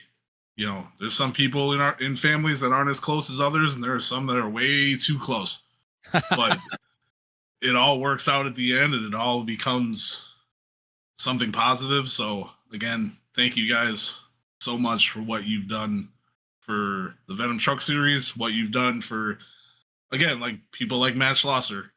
You've brought his league to the to an audience, and that's awesome as hell. Josh Modicek, you brought his league to something. Having the opportunity to run the charity race with RJ, to put a lot of us, to an audience that doesn't watch us every week, and I'll never be able to thank you guys enough. Well, thank you for all that, partner. We appreciate it for sure. Yeah, Matt, anything else you want to get in here before Kyle drops some bombs on us? Yeah, for sure. Yeah, I mean, that's certainly kind words. I think, for me personally, getting to join in on the Venom takeover of Bristol trip this year was certainly a special memory for me. And like Kyle said, it's it's a family, and getting to do some real life activities with these folks that we get to talk with and sometimes race with every week, getting to see them in person, really get to know them as people. It makes it that much more special for me personally. So shout out to everybody in the league. It's really been a pleasure. I don't think it's any secret that we have a special place in our hearts for the Venom Truck Series. So thank you for the kind words, Kyle. Yes, sir. And like you said, so as I've alluded to, as I'm sure you guys have talked about all night or at some point tonight, this was our last race here on Turn 200. It was Tommy and Matt's final full-time race. They'll be back next weekend for the charity race where I'll be trying to defend my title. Amen. But we are not leaving YouTube. We're not leaving being broadcasted. And the announcement is that we did find a new broadcast partner. And it was a little in-house, which is nice, but it's still a very good product. It looks very similar to what Tommy and Matt brought you every week. It's over on True Sim Productions. It actually is, I think it's run by him, but if it's not, it's him and his crew. It's Sam Baumgarten. He was the driver of the number 6. He was here most races, but sometimes he wasn't here due to work and other stuff. Well, he runs that channel, and he does a lot of broadcasting, and he's done broadcasting with leagues that other drivers in this league have been in. And when he stepped up and said, "Hey, looking for a broadcaster," I brought it up to everybody, and everybody was right on board along with it. So Venom Truck Series is not going anywhere. Season 11 will be on True Sim Productions, and links to all that stuff will be out onto our Facebook page when we get to it, and we'll formally introduce that once again. And I don't know if you guys want to, bring it out now, but you're not going to see less of Tommy and Matt on Tuesday nights either. No, certainly not. We will be racing next season. I was hoping to do it in a Dodge Ram, but I don't think they're going to have it out in time. Boy, I hope so. If season 11 comes along, I'm telling you right now, it's going to be all Rams. The 53 is going to be in a Ram. But yeah, Matt and I will be racing. We'll see who we can string together for a crew as well. We will be. And now, when I say this about Sam Baumgarten's production, Matt and I we have high broadcast standards. We try to live up to them ourselves, but certainly anytime that we're racing and being broadcast, he and I are like catty teenagers gossiping about the principal. So when I say that this broadcast is good, I mean it. It looks good, sounds good. And that's an incredible pickup by you guys. I'm really happy. Not that we left you high and dry. We gave you 2 seasons of notice, but it gets to a point where it's like, oh, it's go time. But man, it's an incredible move. That's a great partnership. I'm sure it's going to be fantastic for many more seasons to come. So very excited for everybody. It'll be fun, and we'll be revealing the schedule over here in our little group soon. So we'll let you boys finish up, and thank you again, and hell of a race. All righty, partner. Thanks for everything. Thanks for 6 seasons of the Venom Truck Series. So thank you for everything that you do now as well. Greatly appreciate it. and we'll hopefully your one per season Daredevil race in the future. Hopefully, will be good for a podium one of these years. I hope so. So, I hope so too. You know, but- it's been a while. We'll have to make a comeback. We'll have to get that ride back out there. Well, if nothing else, we'll hopefully talk to you Saturday. Yes, sir. I hope so as well. All righty, partner. Take care. You as well. Thank you. All righty, Matt. I'm gonna open up the floor to you. Let's get her going. Let's anything you want to say. Now is the time. Oh wait, actually no, it's not, because we're gonna have one more interview. We should mention Andy Ducato is Rookie of the Year, or Rookie of the season, I suppose. But he made the chase, ran awfully strong a lot of the time, and he's in booth 200 now. After a solid P9 here this evening, at times you were running up inside the top 5. That was a weird strategy race with a lot of cautions and a lot of crashing that you managed to keep your nose out of. Yeah, it feels weird being 40-ish years old and being called a rookie. No, no, it was a good race. Charlotte's one of my favorites for the mile and a half. Love the new package after the new season update, and we were just on that wrong side of the strategy. Me and Brody were kind of doing the 1-2 on the don't pit on lap 98 strategy, and we just got beat up by a half dozen or so of those guys that stretched the field. But congrats to those guys and our champ and all that stuff. I was Doran Carver on the back, and Schlosser shoved it between us, and that's how Schlosser lost his fender. But good race. Appreciate all your guys's. I know it's my rookie year and it's your guys' last year, but appreciate all the history that you brought to the series and all that. So, Matt, you got anything? Yeah, congrats on a good first season here with the Venom Truck Series. I mean, you had some flashes of superior greatness, and I mean, how do you take it into next season and maybe try and get some consistency to go along with that as well? for me, it's I used to run all the time, and I don't run as much of the fixed open or actual official races as I used to. And I think run some more of it. Usually by Tuesday I've got 3 dozen races in me before we get here, and I just haven't run as much. I think there's a lot of personal hobbies and stuff that I do work wise this time of the year. But I think, for season 11, I don't have all of those things, so I'm able to run a lot more on the official side. And I think just that constant being in it, getting up to speed on changes quicker allows for some of that to happen. I got my butt handed to me in officials at Texas, but I really learned from it, and that helped me excel here tonight. So I think that's what it is. Just run more wheel time than I have for the last couple of months. But yeah, I think that's the biggest thing.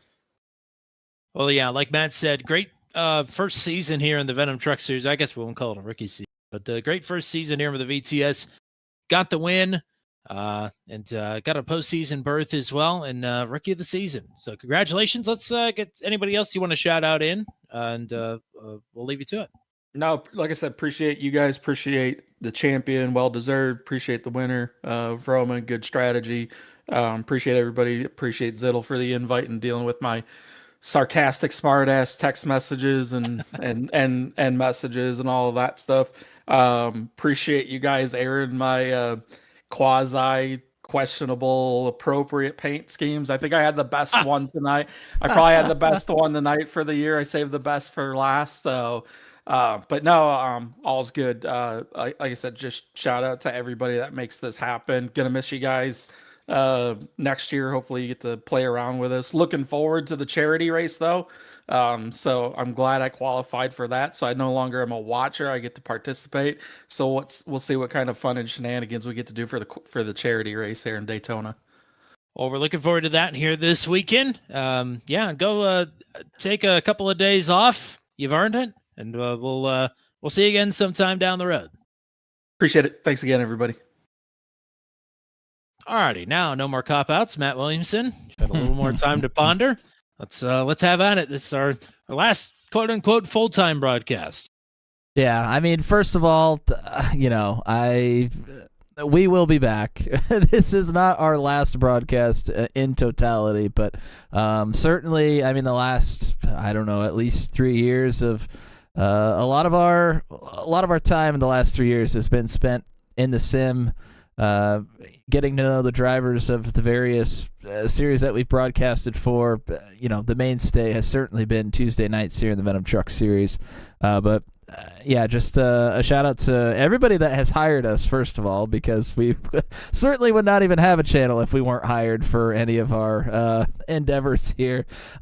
Huge shout out to Christopher Kresge, who really got things started with us in the RAL Legends series, which is now the Daredevil series. Literally none of this would probably be possible without his extended invitation to give it a shot, and that original first broadcast is on our channel. I'll let you dig for it, but certainly things have changed since then, so that's kind of fun to roll back the clock and see what things were like back then, production wise and commentary wise as well.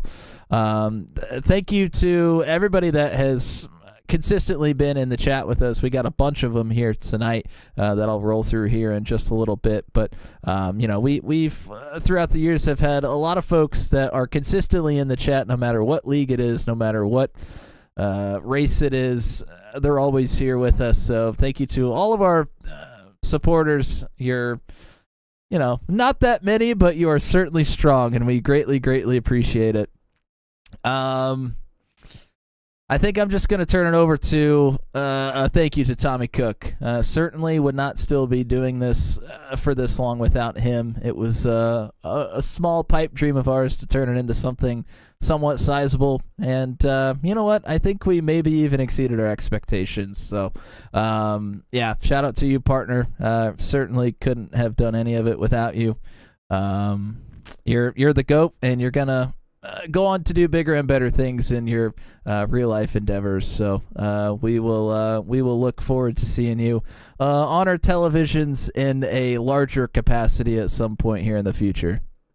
Well, thank you. And to your point about expectations, I would say, we've seen, to be not humble for a second, we've seen some very bad broadcasts get very big numbers, and it's always sort of disheartening. But our comments are always more full than theirs. So whatever speaks to people about our broadcast, whether it's the quality, whether it's our camaraderie, whatever it is, I'm very grateful for the response to what we've put out for the number of years that we've been doing it is.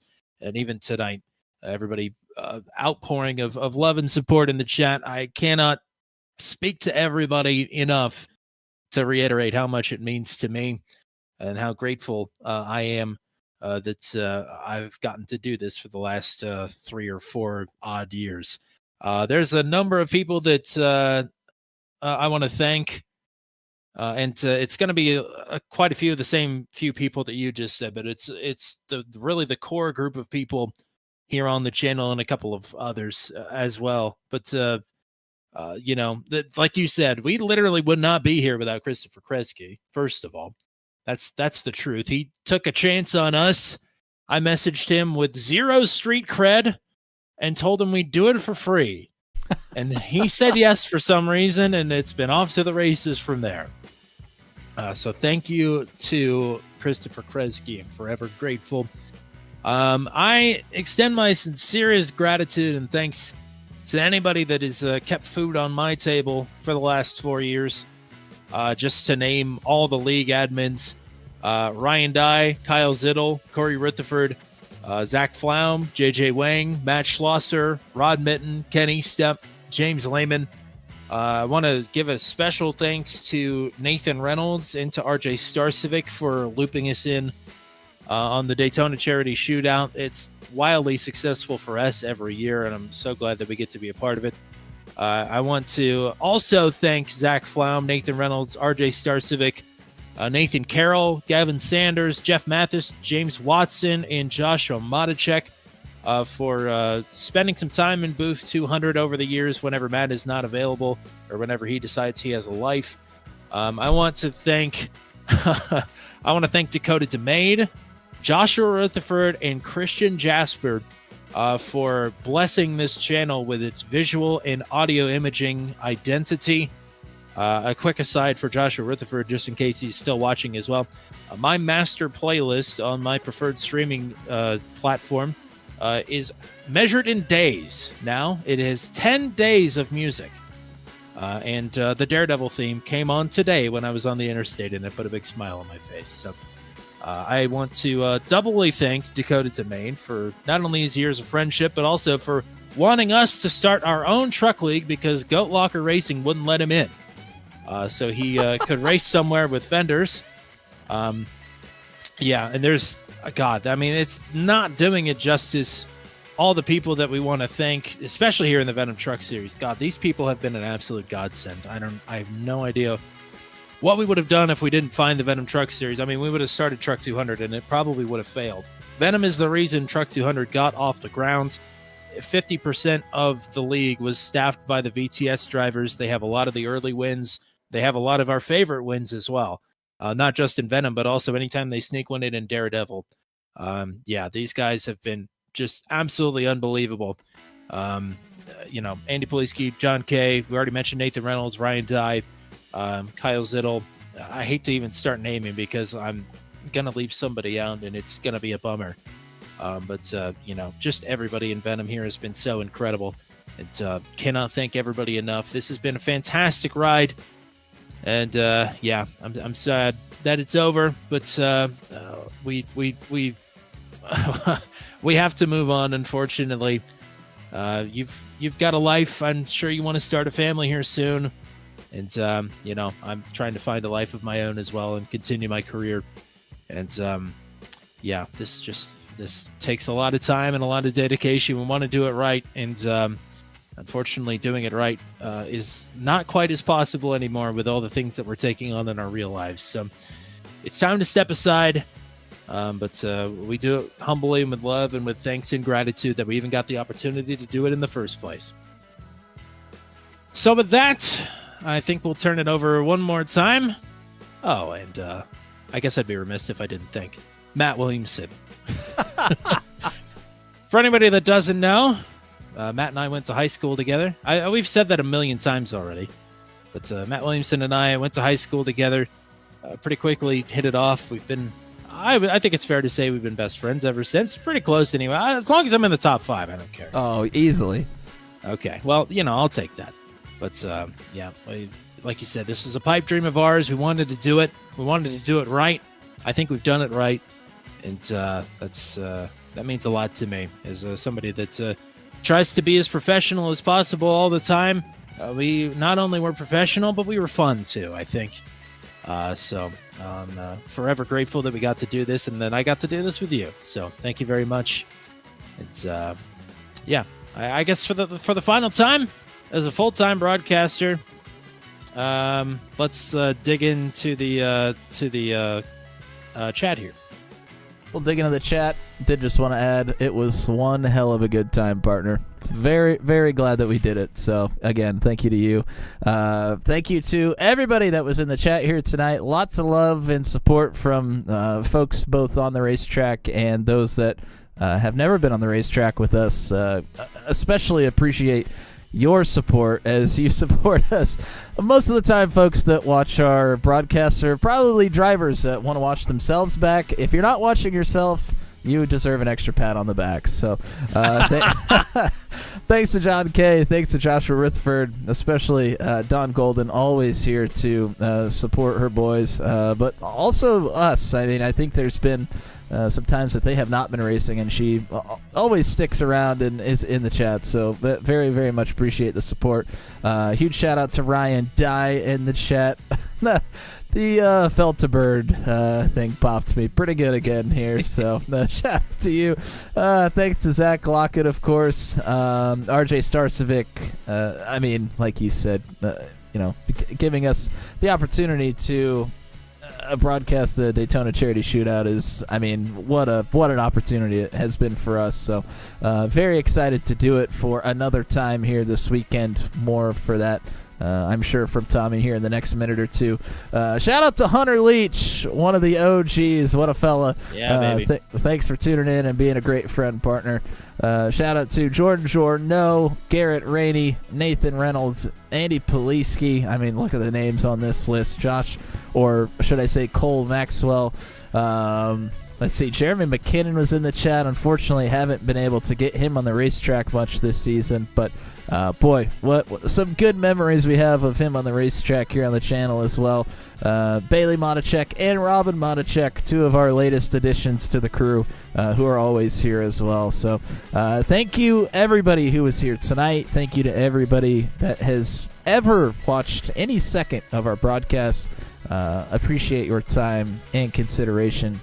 And it's grateful to know that we've been just a small part of your days here in the last few years. So thank you, everybody. And Tommy, I'll turn it back over to you, and we'll send them on home. Well, I want to point out that Ryan Dye has jumped into Booth 200. Does Ryan Dye have anything to say, or is he just hanging out? I just wanted to say, as the person who was the president when y'all joined, thank you for giving us a chance, number one. Number two, thank you guys for being amazing friends. Truly, like off the track, you two are two of the coolest human beings I've ever met. And thank you for letting me peddle my propaganda. Birds aren't real. He got one in. He got it in. Oh, dear. And he's gone already. All right. Well, that's how we're going to wrap that up, I guess. So, yeah, not much to plug other than keep your eyes peeled for the Daredevil series back on April 8th. That's a Wednesday. Yeah, so we'll see you again in April unless you're racing on Friday and Saturday. It's the Motorstardom Daytona Charity Shootouts. Friday night, the LCQ for anybody that's not already in, and that list is infinitely long, as not many people are in. So if you want a shot to race on Saturday, you got to race in on Friday. We'll hope to see you there. It's, I think, 8 o'clock Eastern time for the LCQ. Saturday night, the festivities kick off at 7:30. I just looked, and I already forgot. 7:30 Eastern time is when the Daytona Charity Shootout kicks off on Saturday night. So we'll hope to see you here. It'll be myself, Matt, and RJ Starcevic in the booth, calling the best and brightest of the up-and-comers of NASCAR and the Venom Truck Series, and anybody else. So we'll look forward to that. It's always a fantastic race, and very much looking forward to getting back to that. Outside of that, we don't have much going on. So again, we'll see you in April. That's all we got for you here tonight. Until we meet again on Turn 200, on behalf of everybody in the Venom Truck Series, and the GOAT, Mr. Matt Williamson, I'm Tommy Cook saying so long and congratulations to Steve Roman, the race winner, and Matt Schlosser, the Season 10 champion of the Venom Truck Series. Have a great night, everybody.